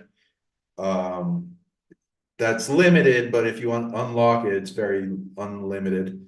So it seems to be a spectrum. Anything else? Yeah. And then they're gonna send a bunch of dragon babies to a safe place, and they're gonna have you amplify the protection of that. And then the more you amplify the protection of that, then you're gonna get a lot more graces and support from those dragons, especially as they grow up. And you'll be able to interact with dragon babies. So it's a nice one. Okay. Let's see. And it's back into the comments. Okay. And one of the comments said, "Are demons and Draco the same thing?" You want to talk about that, and then I'll go in depth too. Well, demons are misunderstood or misrepresented. They are essentially enslaved or captured fire elementals. Now, the majority of the race is not enslaved, and they absolutely hate that terminology that would indicate all of their kind is evil. And again, demons enslave humans back. So it's a nasty, vicious slave trade going back and forth between both species. The same way not every human is evil, this can be applied to fire elementals, that not all of their race is evil. And of course we have evil humans and we have evil fire elementals causing great harm, violations of free will and sovereignty. Now reptilians seem to be a different archetype of life. They are not elemental. We've had evolution of their form in our wonderful world, but it seems to be a very successful archetype of life, not just in this universe. Many neighboring universes have given rise to incredibly beautiful and evolved reptilian species. So they are not the same. They're different archetypes of life. And then, of course, like any species, they are not all the same. Members of them are very evolved. Some of them are less evolved. So we cannot cast a general verdict for an entire race. That is not accurate. Nice. Okay. Yeah, and my perception, yeah, there's a lot. I'd agree with a lot. Okay, so my current definition of demons is they're from I'm using the newer colloquially agreed on collective consciousness agreement version of demons, which is a negative entity parasitic being that is usually fractured and not able to create love or light, so it steals from others, which can be any species that dies, so any ghost of any species. And if it's around long enough and learns a bunch of different abilities into stealing and harvesting off of things, then it's essentially a demon. The old form of definition of demon, daemon, which means helpful spirit in Greek, is a previous definition before the adding of angel, which then goes to the polarity. So now people mostly use angel and demon.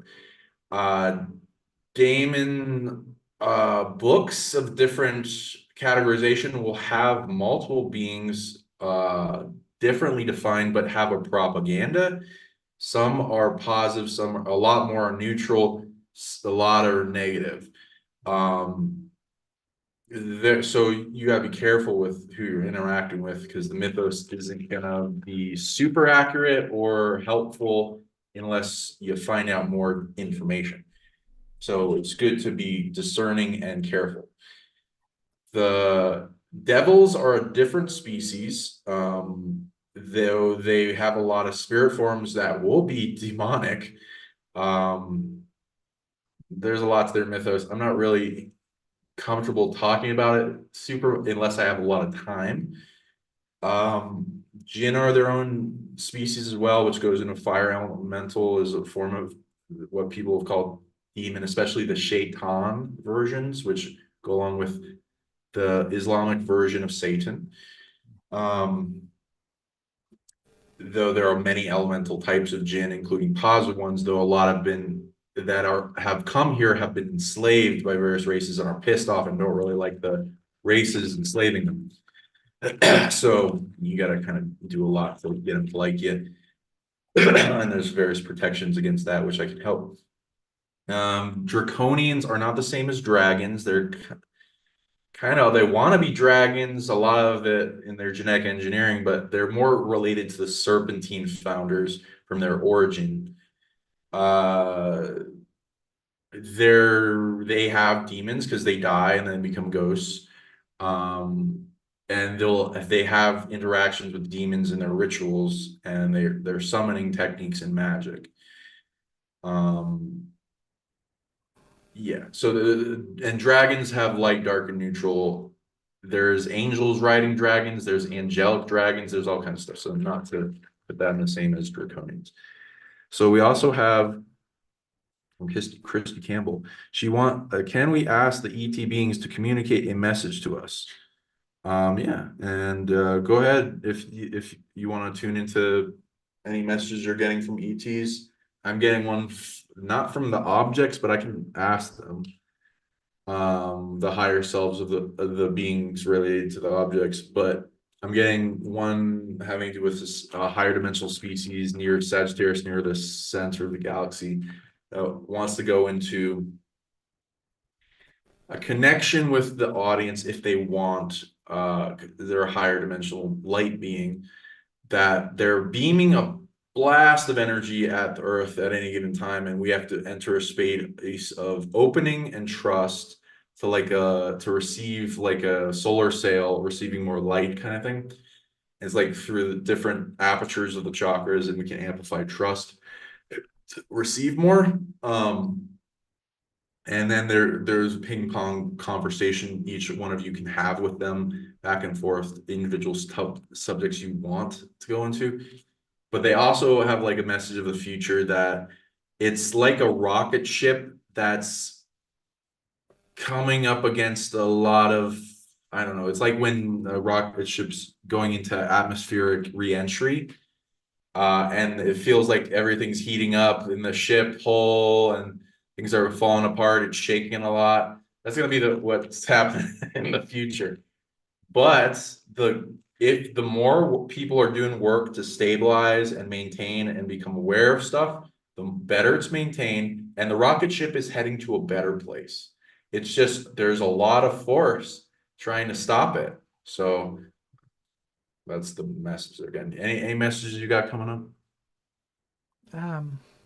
From the creators of the holographic reality, there is a great sense of pride and joy in what we have become. That humanity has surpassed the greatest optimism and wildest dreams of imagination and planning. That we should be also proud in our own endurance and our own genius and resilience. That humanity has a beautiful future, and that we just need to hang on as things cool off, slowly but surely. Well said. And the objects, they're giving me like each one of you has sacred objects in yourself. I'm reading around the solar plexus area. Some are just as powerful as these objects. So reach in deep and grab into the power that you have within and bring it out and see and envision what it is. And then you can ask about it, what it does, and then intuition will come through your heart and emotions and what you have going into it and what it is. I think I have a donation coming up, so I'll look into that. Thank you, James. So James sends $20, so thank you. So we have a nice reading for him. Can you do a little Yes, let's consult the whatever you runes. want to go into the runes Yeah. for him? And James, feel free to ask what you want us to go into. Otherwise, we're going to go into abundance, because that's what we said before. But if you want it to be something else, feel free to make a comment. So Uruz, strength, speed, untamed potential, fast and strong. Let's see, what is fast and strong?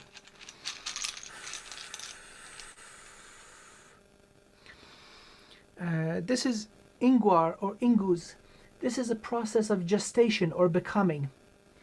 And so let's get the third one to see what the entire picture is. Yes, this one. Berkano, rebirth. Okay, so my wonderful friend, you have been in a state of gestation. You've been in the chrysalis, like a caterpillar turning into a butterfly, coming with great speed. And strength is your rebirth, your next stage of spiritual evolution. This goes far beyond one single human body. You've done something that has evolved your rank and wisdom as a soul. So, congratulations. Know that what is coming is powerful, and it's going to take you to the next level. So whatever practice you've been doing, it's worked. Congratulations, I salute you. Thank you. And James left a comment, lifting a lot of the amnesia programs that's affecting so many is what he wants to go into. And for everyone to know, we're starting this up more and more. We're going to go big into giving you guys gifts for every time you donate. So you're getting blessings, spiritual trade, and I'll be sharing the donations with Amir. And so we really appreciate the donations that keep us going, and we'll go into deep stuff for you guys for each person that donates. And again, the donation link is in the chat, PsionicLeague@gmail.com. And I'll put it again.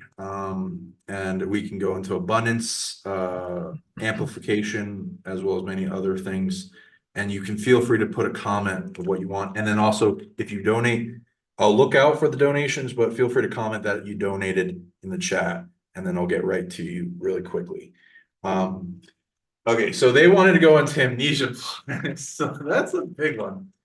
Yeah, we'll do a bunch for you, so that you guys know we're serious about doing a bunch for you guys, for those that donate. So thank you so much. Okay, memory stuff. There's a lot. If you want to pull something for that, and I'll pull I'll pull some cards. Okay. I'm going to focus, dear friend, on your jade gate, base of the skull, back of the head. This is a portal of information, including information that is compiled, access to libraries like the Akashic Records, the Divine Library of Life, but potentially many other libraries depending on which soul family you come from, or what universes you have access to. So focusing on the back of the head, and now opening up the jade gate. It's not completely closed, so you have access to soul memory for you, my wonderful friend. It's just an enhancement of the flow of information coming in, leaving the back of the head, going out, backwards and outwards. And now let's just vacuum up what we broke up into the consistency of fine, dry sand. Jade gate clear, opening up the vortex. All good. So, jade gate clear. You'll remember more. There's a lot going to come in. Multiple folds of flow. All right, and we got some nice comments. Gina said that clearing was good. Full disclosure, I just went to the bathroom like 6 or 7 times in a row. Yeah, it's detox. Where a lot of the stuff is anchored to the organs, and we're amplifying the flushing mechanisms. You can also use shit magic to. It's a lot of it, like quarantining a bunch of negative energy in the body, and then putting into the crap, and then getting that out of you. It's a really Absolutely, it's a very, very powerful form of chaos magic.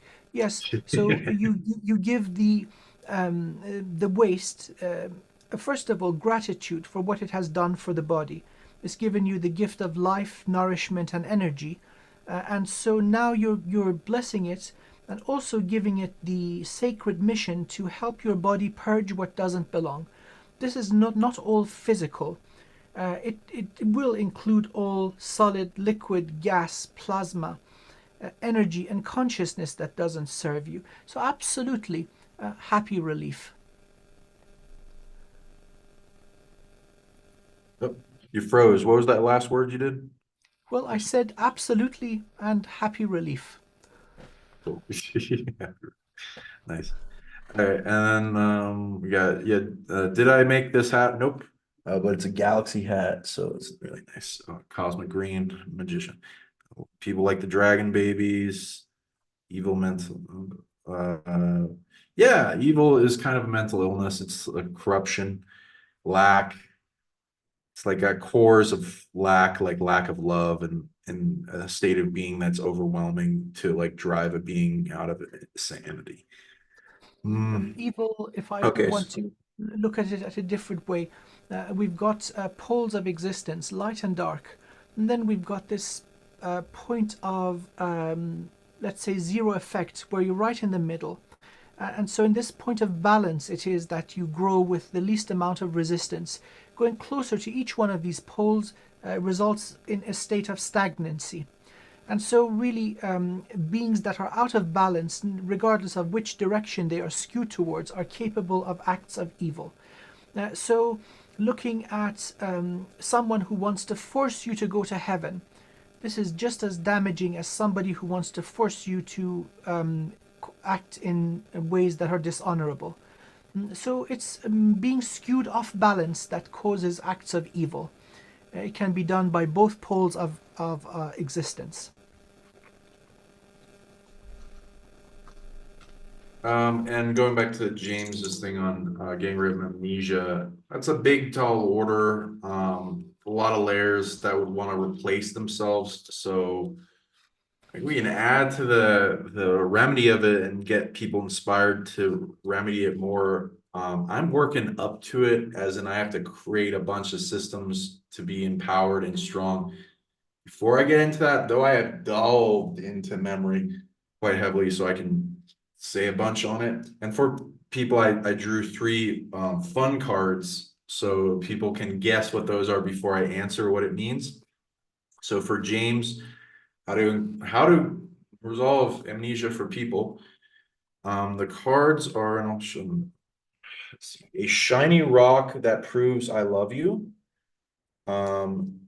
Reading the entire end user license agreement, whatever that means, and then snorting coke off a clown's boner. So what do you think that means to getting your memory amnesia back? And then I'll answer it later, but feel free in the comments. And if that doesn't work, you're in trouble. Yeah. So there's a lot of things limiting people's memory. The biggest things people are facing with memory is memory loss, which is memories being stolen. So amnesia barriers is usually made through trauma. So that would go back to resolving those initial traumas, including not just as an individual, passed down trauma from the DNA, the soul, past lives. As well, there's like memory, it's like screen memories. Those are the things that people deal with abduction and like SSP stuff. Yeah. Now there's a lot of other stuff like curses and matrices and big energy harvesting systems that steal memory energy and remembering. And those are probably the biggest, hardest thing to resolve at the moment, because not many people are strong enough, but you can do what you want in helping towards that collective goal. So if I may add a few pointers on memory being limited. So regardless of the mechanism of obstruction, this is causing a limitation in your identity or affecting your ego, your definition of self. So many layers of limitation coming in that, for example, I am a male of a certain age, certain race, genetic background, nationality, religion. These are all closing down the walls. So you need to break the walls. And so emphasizing repeatedly that I am free from the bounds of identity. Because then the conscious mind comes in, the crown chakra. So for James, we worked on the jade gate. The crown can also get infiltrated with many forms of parasites and AI. Look into something that you can do for yourself towards clearing and keeping yourself clear. Limitations of identity being broken, then you have access to memory. If the conscious mind the conscious mind serves the identity or ego. If you believe you are small and you get information, your mind is going to go to war with you. No, it's probably you imagined it. It can't be. Yada, yada, yada, yada. But once you believe that you are everyone and you are everything and you are everywhere, then the mind will not stand in your way. So emphasis on your liberty from the boundaries of ego and understanding that your body rests on your infinite soul, that no matter what has been done to the vessel and the energetic structure, it is the soul that has the last word. Nice.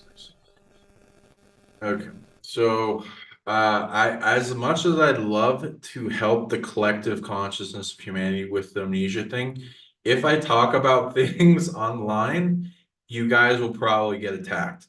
So I'm gonna do the subjects that doesn't get you attacked by a big amnesia, the great forgetting predator system around Earth.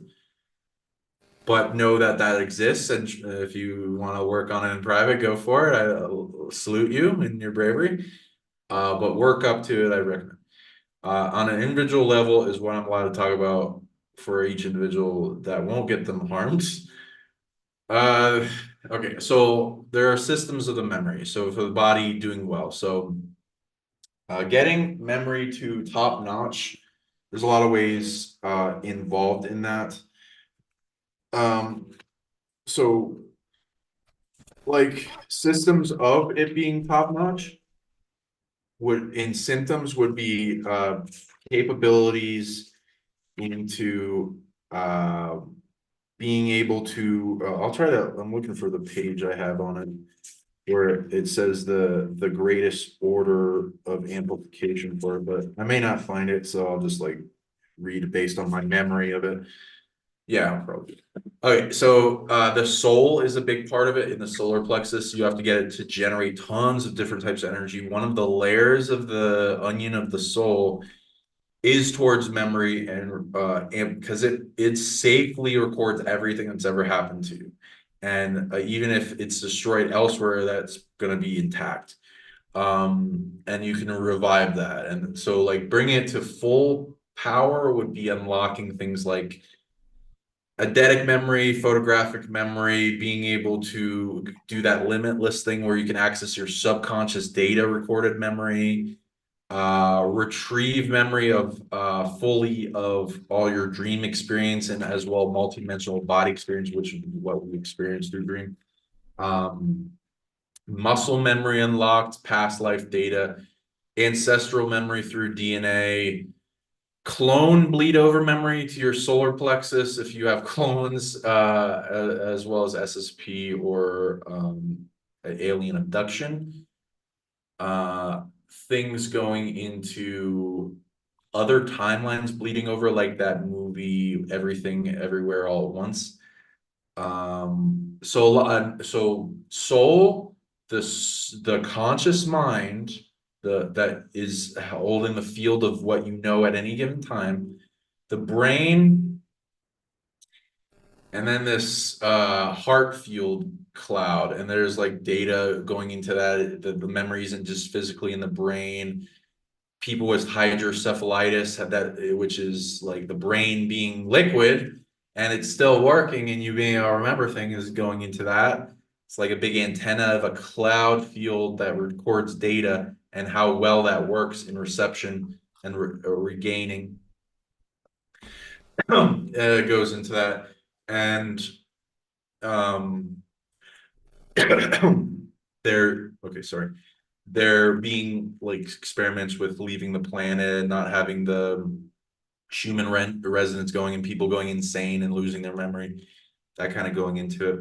So a lot of it's held in a field and multiple fields around your body, and an antenna receiving it, and then being able to store and receive, as well as the physical aspects with the DNA and the bones, which can go into storage locally. And also access to outstanding memory data from the superconscious, the Akashic record, and the field that holds everything, and being able to recover data from others. So this is a big mystery school that's overpowered and goes deep. So I recommend people do it. Not many people are going into memory magic. I love it. We can, is there anything we can do as a collective that helps this? Let me see. We could all unite, amplify each collective. Let's see, is anyone going to support us? Okay. The source of memory, which is a source branch of the source of all, is willing to help us. He'll grant us for things we do. We can start a collective towards repairing memory, though there's a lot to do. So we can get at least the ball rolling. A lot will go into being empowered by them to help each other with what we have in collective data, in our sources, in our higher selves, to help each other's souls, so that remembering, okay, it's wanting mostly remembering energy, can generate from us all, as well as build structures to support our memory so it's strong and building towards something that we can all share with the greater collective. You see anything else?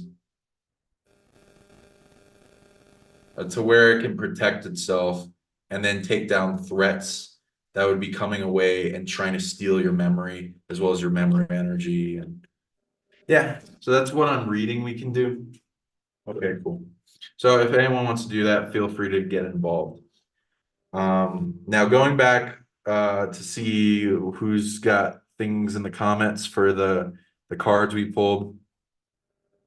And again, anyone can donate. We'll go into your stuff for the show. James wanted the memory stuff. So you just donate to our PayPal at PsionicLeague@gmail.com, and I'll share with Amir. Oh, Christy sent a Pambell. Wonderful. We'll go into that in a bit. So people love the cards. They're laughing. Probably mostly because of the snorting coke off a clown's boner one. Sives take on the cards, unpetrify the heart, do contract revocations, laugh therapy to get memory block. You have any guesses, Amir, on what the cards mean? A shiny rock that proves I love you, snorting coke off a clown's boner, reading the entire end user license agreement. What do you tune into with that? And I'll tell Sounds like a marriage gone wrong. And so those that have gone through any form of divorce, fortunately I haven't, but I've seen what it does to people. The cards describe that, and may the Almighty have mercy on our soul.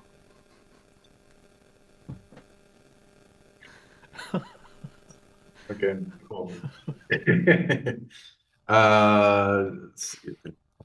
Okay, and then I'll just read them off, and then I'll go into Chrissy's stuff. Okay. So the shiny rock, it points to the rock. Okay, what level? Interesting. Okay, they want us to know about it. Ooh, one particularly. Where is this Earth, this realm? Okay.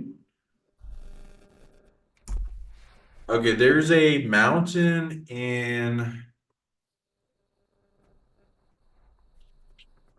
It's somewhere in northern Australia that amplifies memory and remembering. So we can all group together and send it some hails. Hey, what's up? And then a request for commerce, and we help it. And then it sends us a bunch of memory amplification. Let's see, what does it need?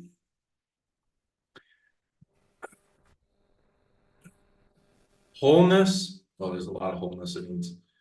Mostly wholeness. So it needs part retrieval back. And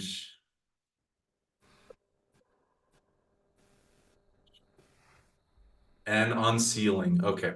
That's mostly what it needs.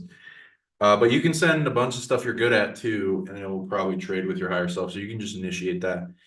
Read the entire end user license agreement. It points to reading. Okay, what do you read? Just read more. You'll increase your memory. Okay. No, okay. So It points to go ahead. this could be the path less traveled. Most people don't do this. They just take a look at the first thing that says what it is and they click agree. And that is giving away your power. Now, giving away your power may open up doors to certain types of contract or let's say infiltration that would restrict your memory. And the mountain asked for wholeness, and yet this also again emphasizes on wholeness, that if you have aspects or shards of your infinite soul missing, kept in captivity, in bondage, in the energy of trauma and suffering, you will not remember. This is very much so a protective mechanism to keep the noble vessel intact. And so the way to reverse this is bravery. Do not fear pain. Do not fear trauma. One by one, heal these traumas. Make yourself whole once again. Go into the small print of your consciousness. This is not going to be a fast or easy process. Wholeness, this seems to be what's indicated. Now, God help us, what are we going to do about the clown? And it must be a very wholesome clown. Yeah, right. Thank you. What I'm reading into is it's reading, and it wants you to read the user manual in the human body DNA technology internally, which you can go in, which I like to translate. It's pointing directly to, oh, if your memory system's not working well, call this number. It's like, that kind of a service, it's pointing to Pancreatic Galaxy, and it's like, call them up, tell them about that, and then they'll scan you, they'll work it out. But you also have to pay, it's like payment, but really more it's a trade. So let's see, is there anything the aggregate of people want, like can provide that you will trade for? No, okay, physical action. What's that?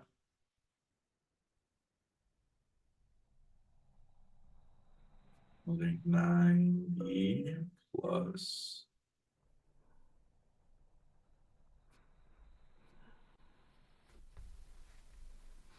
Okay. They want you to tap into the love of God in your heart and cultivate it and make it open and connect like a circuit that's amplifying your love fires with them as you become one and you kind of like let go of limitations and cultivating that meditation and then get good at it and share that love with others, as well as if you can, you don't have to get super religious, but if you want, you can, I guess. It's more of like you in the way you see as pure, help direct them to connecting to their source. And that's a good payment. And the more you do that, the more they'll add that to you paying them off. And then they'll amplify, and you can do that as like an agreement where you do that every once in a while, and it will amplify this current stream of support of memory and remembering energy that will be permeating through your heart, helping you. So that's seems to be what it is. Now for the snorting the coke off the clown's boner, it points to If none all of these if words all are really good. if all else fails, that's what you do. Right. Yeah, yeah. Yeah, if you're down and out, you can always do that. Points the clown. What could the clown be? Somebody said laughter is good healing. I agree.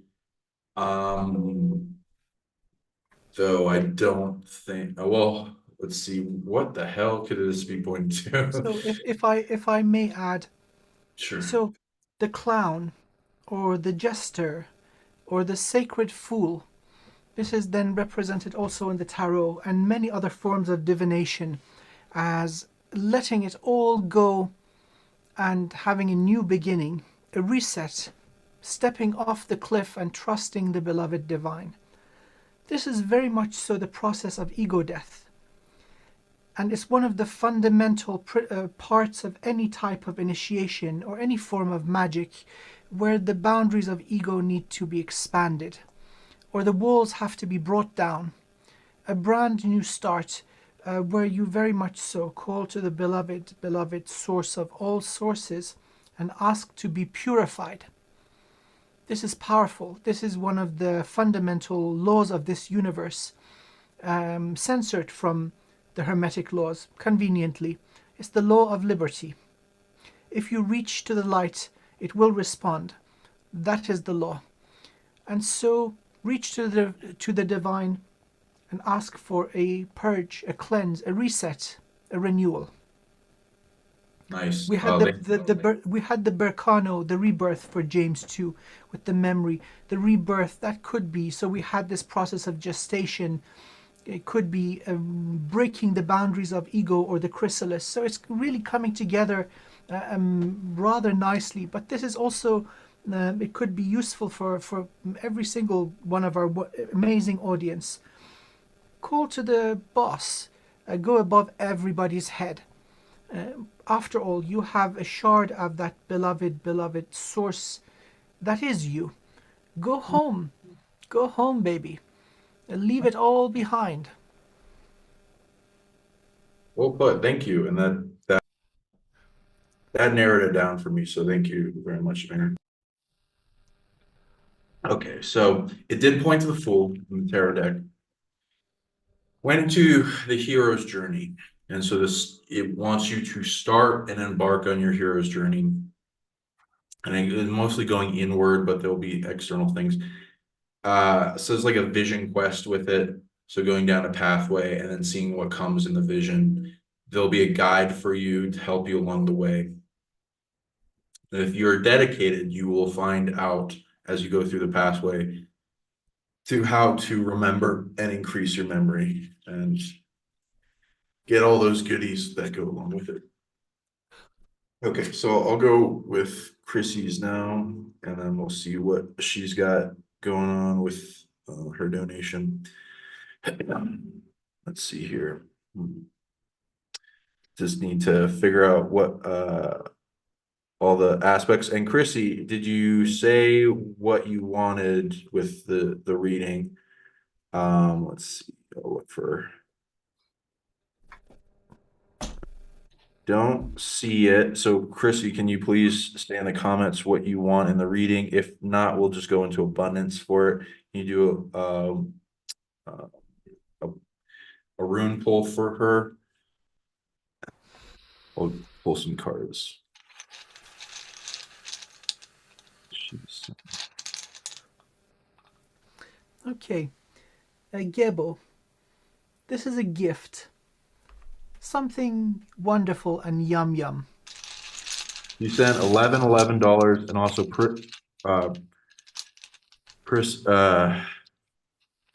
we also got another donation of $10 from Patricia. Next one, again, rebirth. Gift of rebirth. And let's see what comes third to complete the picture. Okay, this one wants to come. Let's see what this is. Oh my god, oh my god, oh my god. Okay, the blank rune. This is one of the most beautiful reads I've gotten in months. Holy moly. The gift of rebirth, and the world is your oyster. What have you been doing? This is very, very favorable. The forces of creation support you, or you are the forces of creation.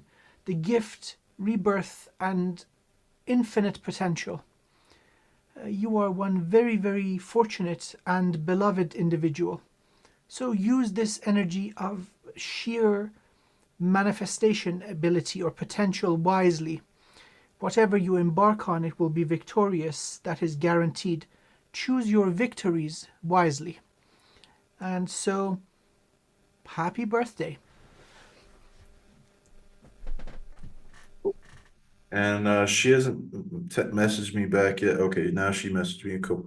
Amplifying my psionic abilities. Okay, so that's what we're gonna read it first. So if you want to read any more into that, I'll draw a card, and then I'll read into Psionic something. abilities, gift and rebirth.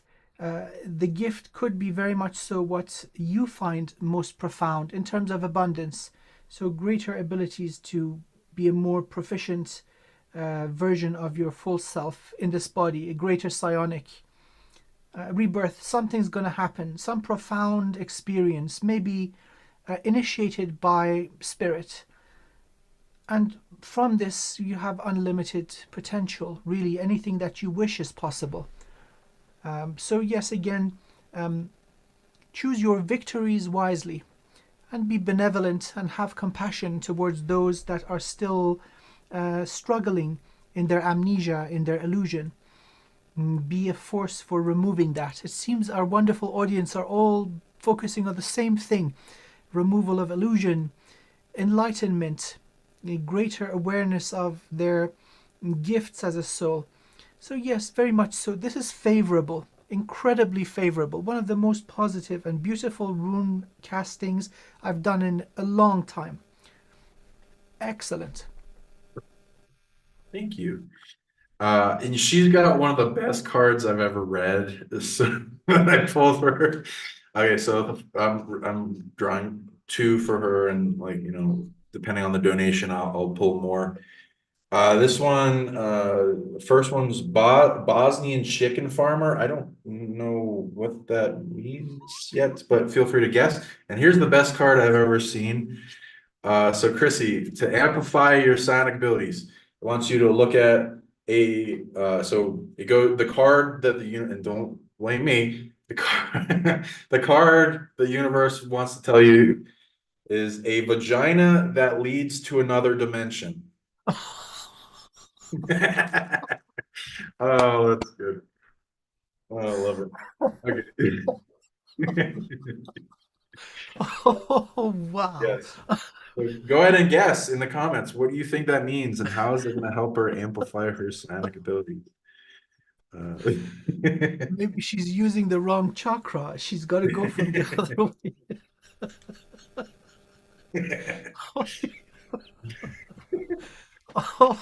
Oh, this escalated quickly. Right. Okay, so I'm gonna read her a special reading of the biggest, one of the top things she can work on to amplify her abilities. Let me narrow it down, but like, feel free in the comments to guess what those cards mean for her. Okay. Points to sacral, goes to divine feminine. Yep. So it wants you to work on your divine feminine. So then what is going on with your divine feminine currently? And don't let,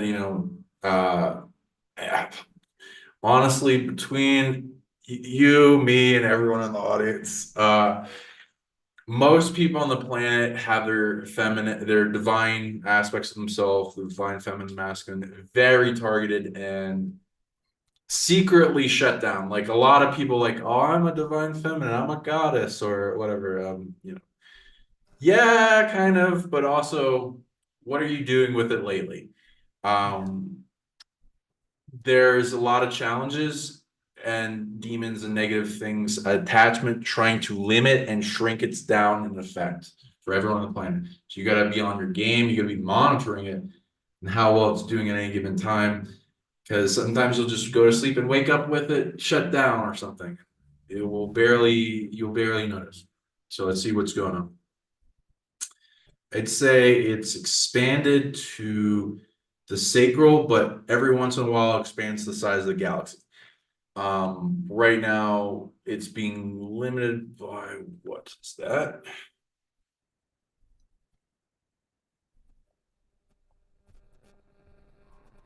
A lot. Okay. 1, 2, 3. Binding, energy harvesting, and what's that? Anything else? Prisons. And what's that?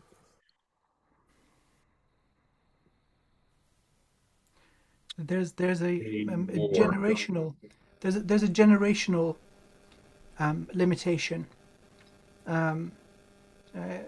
Dear Chrissy, your family, the women, this is coming from maternal side, from mother to daughter, and so on.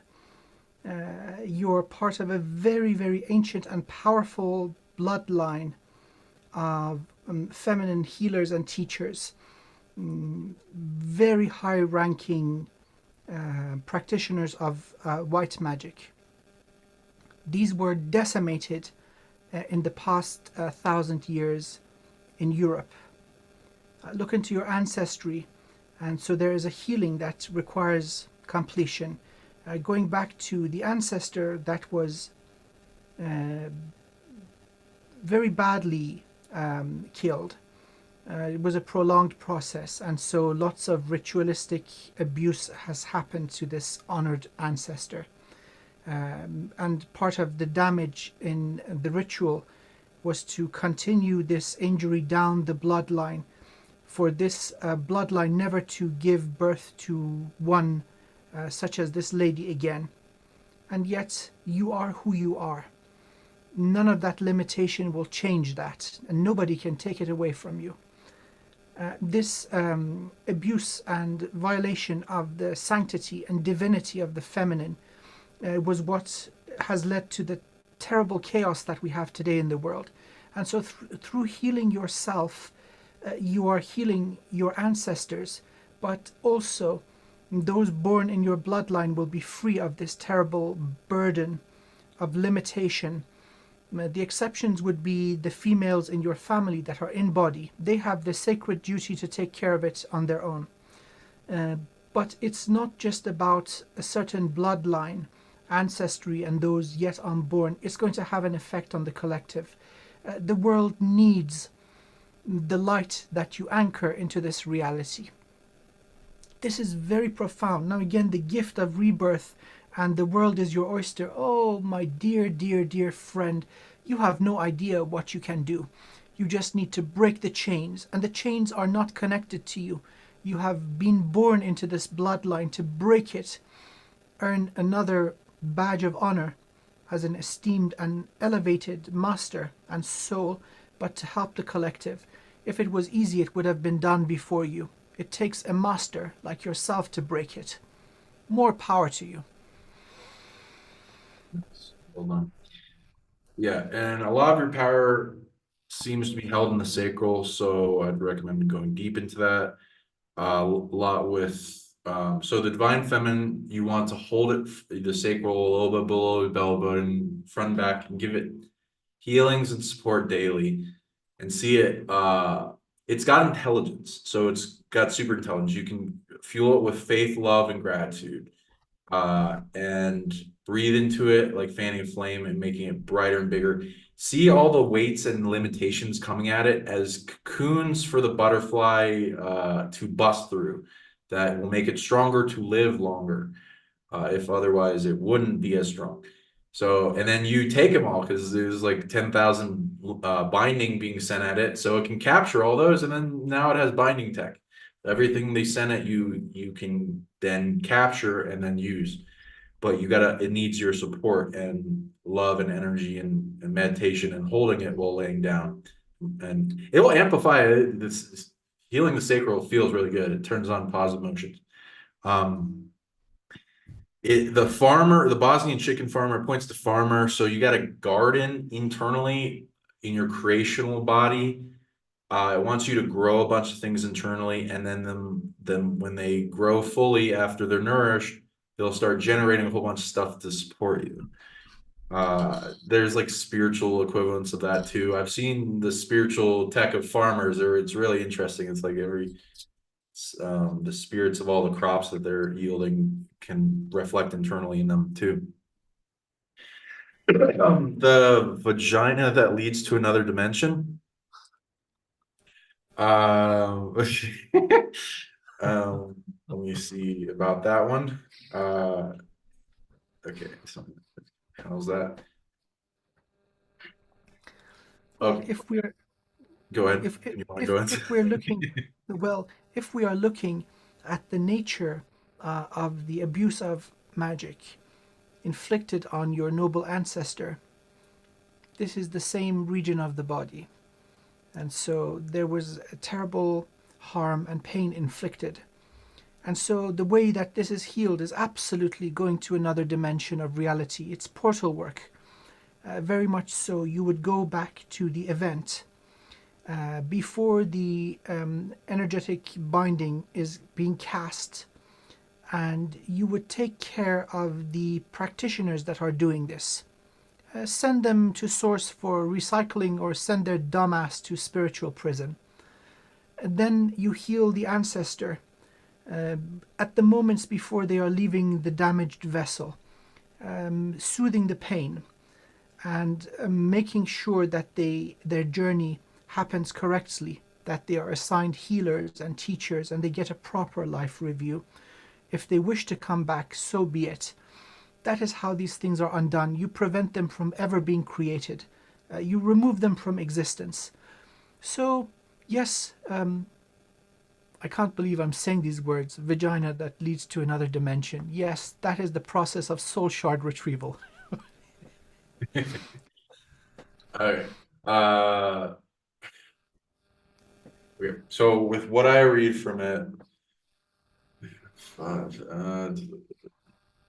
okay, so the sexual organs reflect the sacral. Anything the sacral can do, it has a copy of it. And there's various mechanisms in them that generate energy, and it's like an alchemical lab that you can create many things with them. let's see what it wants you to focus on mainly with that.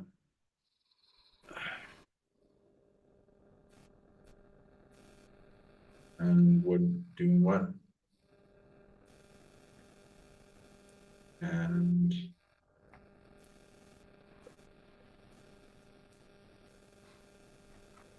okay. And how would I sum that up?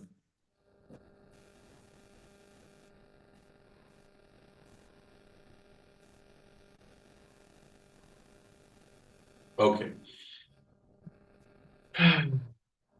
So there's a lot to this. It's wanting you to use your, magic portal to,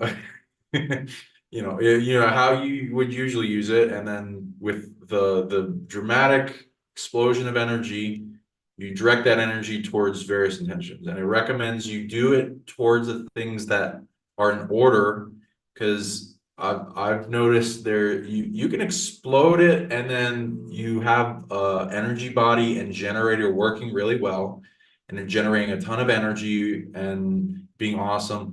But then the energy generator will be targeted, and then it will collapse the next day, and it won't be generating as much. So it wants you to put it towards the things building up in order that can support the rest. And a lot of it also going into resolving anything that has drama with you, that has motivation against you, in limiting you, and resolving them so they don't come at you anymore. Like, it's like loving detachment, resolving all their bullshit and their lack and their wholeness in an explosion, so that they don't need to come at you anymore, and they come to peace with you, bringing all the wars to peace. And then you have less targeting you, so then more of your energy bodies feel safe. They can generate more rare types of energy, and then build up, and then use that energy to protect it, so that more energy is generated, and then you just keep building. I recommend that. And then also reality shifting it wants you to go into. Okay, so we got that. So then Patricia, and I kind of go through this quickly because I got a show in a bit. So you don't need to donate to us anymore, guys. But I'll try, and anyone that did donate, write it in the comments what you want. Anchor Haven, I saw you and Patricia. So Anchor Haven, feel free to write what you want, and then I'll get to you real quick. But Patricia wanted fine tuning on the solar plexus protection or throat activation tips. Anything you want to go into that? And so people have the cards. The cards that I pulled for Patricia are a gender identity that can only be conveyed through slam poetry. And yeah, it's probably, again, this is not probably the whole card. It's probably like a few words in the card. It says being a terrible mother. So we'll see what do you think those mean in the comments. Feel free to put your comment in there. This is And interesting. Now, pointing to the sacral, solar plexus. This is targeted. Usually, damage to this center occurs through people that cause us pain with our words, with their words. Sorry, I'm getting a little fatigued also. So, hurtful words cause injury once the defenses are basically going through shock. Then cords can be attached. Very much so pointing to the effects of narcissistic abuse, or somebody who has caused you tremendous verbal pain. You have to shed this and forgive yourself and forgive the person. Does not mean that these people or the person that has done this is right, or that what they have done is okay. It just means that you are releasing the burden. Now towards this, let's I'm going to start under the rib cage, solar plexus, go around the torso. So starting from the front of the rib cage, going around right side, behind, coming around left side. Now we've done full circle. The sistrum detaches the cords very gently and respectfully. I'm now entering your energy, moving towards the solar, grabbing all these cords and implants halfway through. Solar plexus is free. pulling all of this out from underneath the left side of your rib cage. Bear with me. Burning away immediately, washing with light so you don't hemorrhage energy.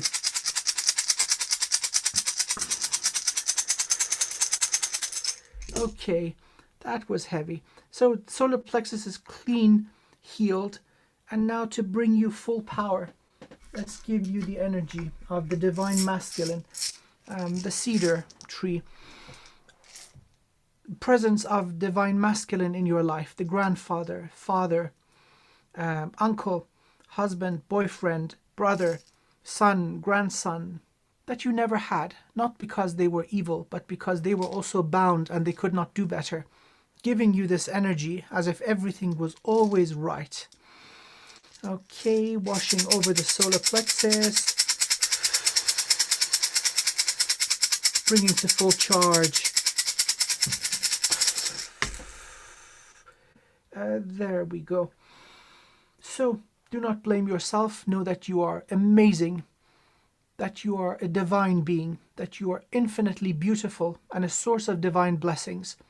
Anything that is not loving is not true. And so therefore, rest assured, you have many glorious things to do yet. Thank you and bless you. Okay, and the next one is Anchor Haven. He wants abundance activation, please. We'll do that in a bit. Just finishing Patricia. Okay, so again, she wanted fine tuning of solar plexus protection through activation. Okay, so with your solar plexus, imagine you want to go into amplifying power. Biggest limits. 90% is energy harvesting systems. So you're going to have to form a counter to that. So they're like feeder tubes that attach in cords to the sun that grows brightness as you heal it. So you want to hold the solar plexus, fill it with love, get it brighter and burning away and spreading through love, gratitude, and faith, especially gratitude and love. It will spread faster. The flame that engulfs those attachments, and then you're capturing and relinquishing from the evil that stole the ability in the first place, any ability to harvest you. And then you can also work with Prime Creator Galaxy and ask them, and you can trade IOUs for support in countering of energy harvest, as well as the cord that's taken away from you. You can practice like if you've seen a video of people there's like a tube and there's like, I don't know, maybe a bug or something, and people are trying to blow the bug to the other side instead of towards them. It's kind of like you're practicing pull, like, or a tug of war is. Why did I say tug of war? That's a better metaphor. Tug of war of the energy back to you. And then if you unite with the universe, then with goodness and bringing it to where you resolve the fractal aspect of yourself, which is them stealing in lack, then it will amplify them pulling that energy back, and they owe you 3 times as much energy. And you want to clear it because it's kind of dirty, and so you can send it a source. You can use it as things, but you want to burn up all the attachment and then make the solar plexus feel more and more safe. And then there are many power sensors in the body that you clear up. And if you get to the core of things more and more and more, and resolve what's the counter or the antithesis to the core, it resolves more and more and gives you tons of power. I do this every day while I work out and do breath work. After I work out, I exert all the energy, then I do the breath work and the remedy of the what I'm doing in visualization to the core and resolving, and then I get a bunch of energy in it, and I can do it really quickly. So I recommend doing that. Throat,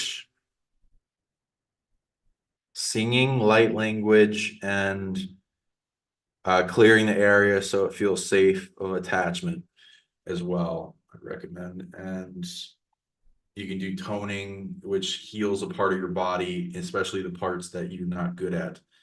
Now the cards, it points to poetry, so it wants you to start making poetry and understand poetry and the dynamics of it. So you can make some poetry, and then you can make poems that are spells and affirmations and mantras. And then when you say them and you memorize them and they're pleasant, and they if they're really good, then they'll spread and they'll help a lot of lives. But and then they'll empower the poetry of this and the power of the spell, which is like a program that you can make your whole life better just by saying it. The being a terrible mother points to mother. It doesn't say anything about a terrible thing, and it points to how far? Okay, and is just your points to your mother. I don't know what your relationship with your mother has been, but it seems to be something pointing to that. As if it's a good relationship, then you might be able to do a trade in commerce and empower the mother, and there be a flow of gifts that have been held back that will come to you in inheritance. If it's not a good relationship, then maybe a detachment and limitation that would hold you back from speaking your truth or something. So it depends on the answer to that. Okay. And now we got what's his name? Anchor Haven, and they want abundance activation, please. So go ahead into that, Amir, and then we'll wrap up the show. Abundance is defined by having free time to do what we love most. And so that needs to be recalibrated in your being. To have sustenance, food, shelter, security to the level that serves you and facilitates this free time so that you may pursue that which you love. That is the greatest form of abundance. If you're a multi-billionaire and you're one of the wheels in the machine, you are not abundant, you're just a slave. So in your own mind, in your own heart, in your own consciousness, find what it is that you love. And may you have all the time in the world to pursue it freely, without worry for your sustenance, your shelter, paying bills, or any of that kind of thing. And so for that, I will do a little spell or a little manifestation for everyone that hears this, building up energy. Om Vajra Kili Kilaya Sarva Vignam Vamhumpe.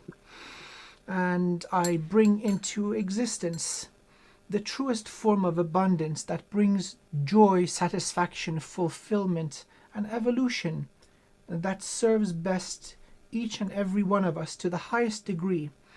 And I peg this into reality and speak it into existence.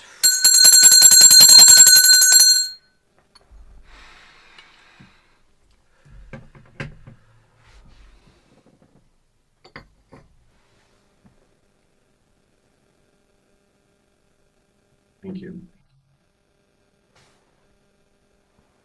Yeah. So the cards for everyone out there,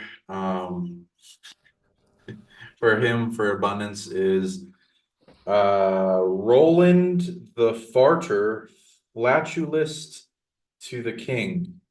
I'm not really sure who that is, but they're a professional farter. So something to do with farting. And then this one's funny. Being worshipped as the one true God. So what the hell? Could that be to help amplify his abundance? So feel free to guess in the comments with that. Also tune into specifically. Well, this is very much so an individual practice. Being worshipped as the one true God, the beloved source of all things, and acknowledgement that in fact that is whom and what you are in the purest form, a shard from that beloved diamond of truth and wisdom, a drop from that infinite ocean of grace and creation.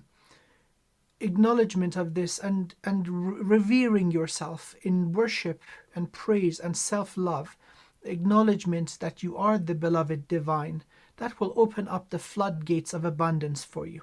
That very much so applies nicely here to my humble understanding of what abundance is. Understanding and actualizing the divinity of you, my wonderful friend. And not taking things too seriously. The whole thing about farting and entertaining the king, that was just breaking tension. Imagine in a war room where armies are fighting and many are losing their lives, and then some idiot comes in and loudly but very artistically rips one. Everybody's going to burst into laughter. And laughter is the greatest transmuter of energy. And so give yourself the gift of joy and laughter, not being too serious. Don't punish yourself for whatever you may perceive as shortcomings or failures. These are all illusions.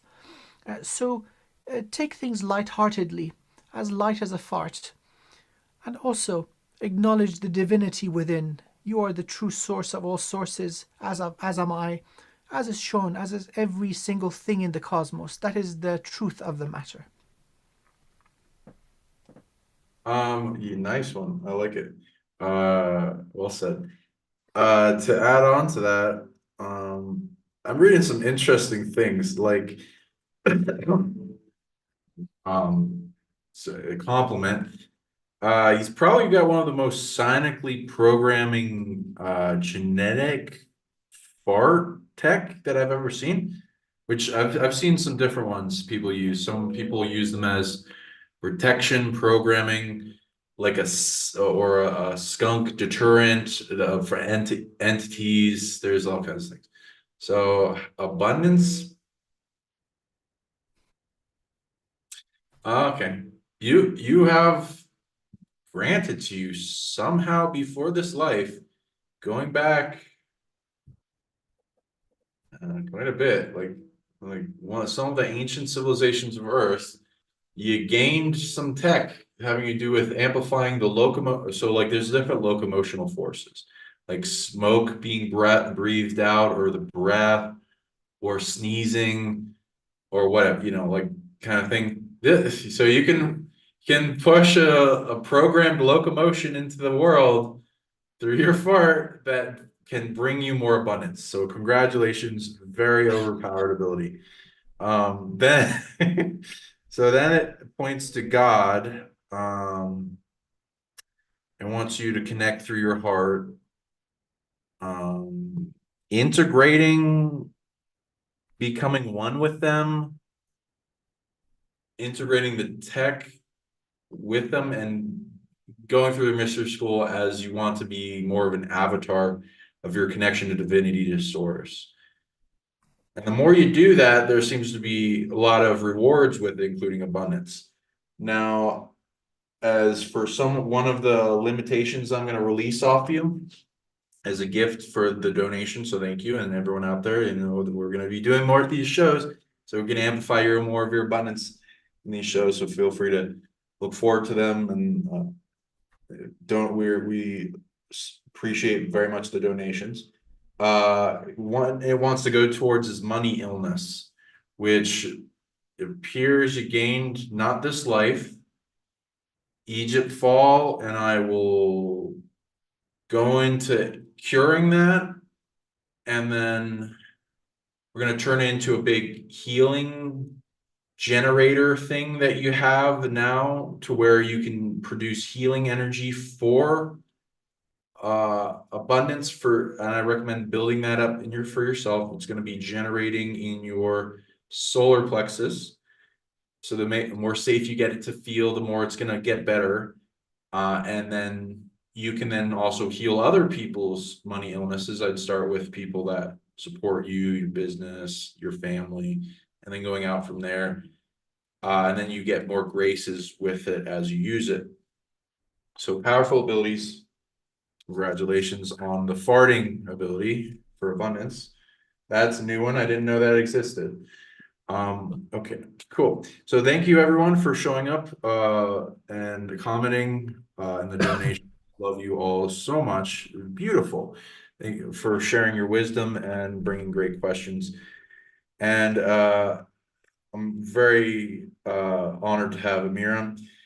Amir, can you tell people how to reach you and your social medias and plans and YouTube and how Thank people you. can donate to you? Thank you. So I've got a website, wizardofwivenhoe.co.uk. I do one-to-one healing sessions, but also teach meditation and evolutionary modalities, namely the Kujikiri, or activate healing abilities, my own modality or interpretation of energetic work, the Dragon Reiki. I also have a presence on YouTube and Facebook, both under the name Wizard of Wivenhoe. I would be very, very grateful if you subscribe to my tiny channel and help me grow. And my wonderful friend Sean, it's as usual an immense pleasure and honor to be in your presence and work with you. This is so enjoyable. We should do more of these. Sounds awesome. Yeah, and so if you guys want to see more of these shows, smash that like, subscribe to both our channels. It's it's a small click for you guys. It means a lot to us. So thank you for doing that. And comment below showing your love to Amir, and share this with 5 friends and people you want abundant and to awaken and to bring them to a new perception and to awaken their magic. Share it to 5 friends at least. And the more people we see that see this show, the more we're gonna want to do these shows. So yeah, get it out there and then we'll do it. So yeah, and I'm Sean Bond, founder of PsionicLeague, PsionicLeague.com. You can sign up for sessions and clearings and healings and depossessions and unlock your magic and abundance and whatever else. There's video procs there too.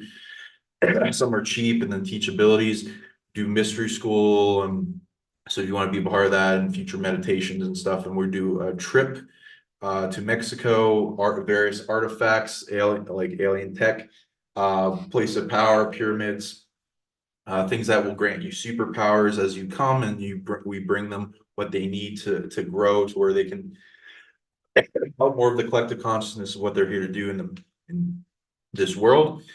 And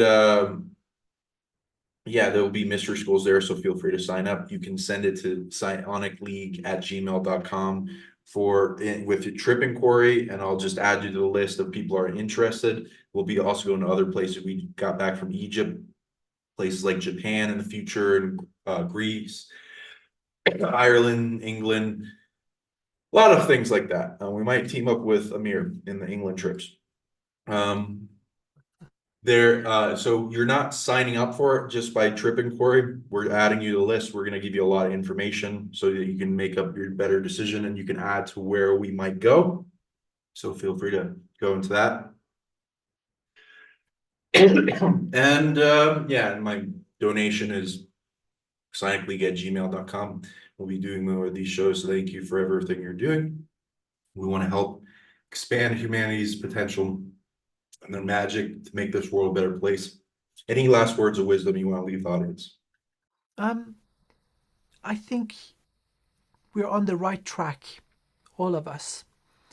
The hard work of many, many lifetimes is about to come to fruition. We're right at the cusp of something incredible.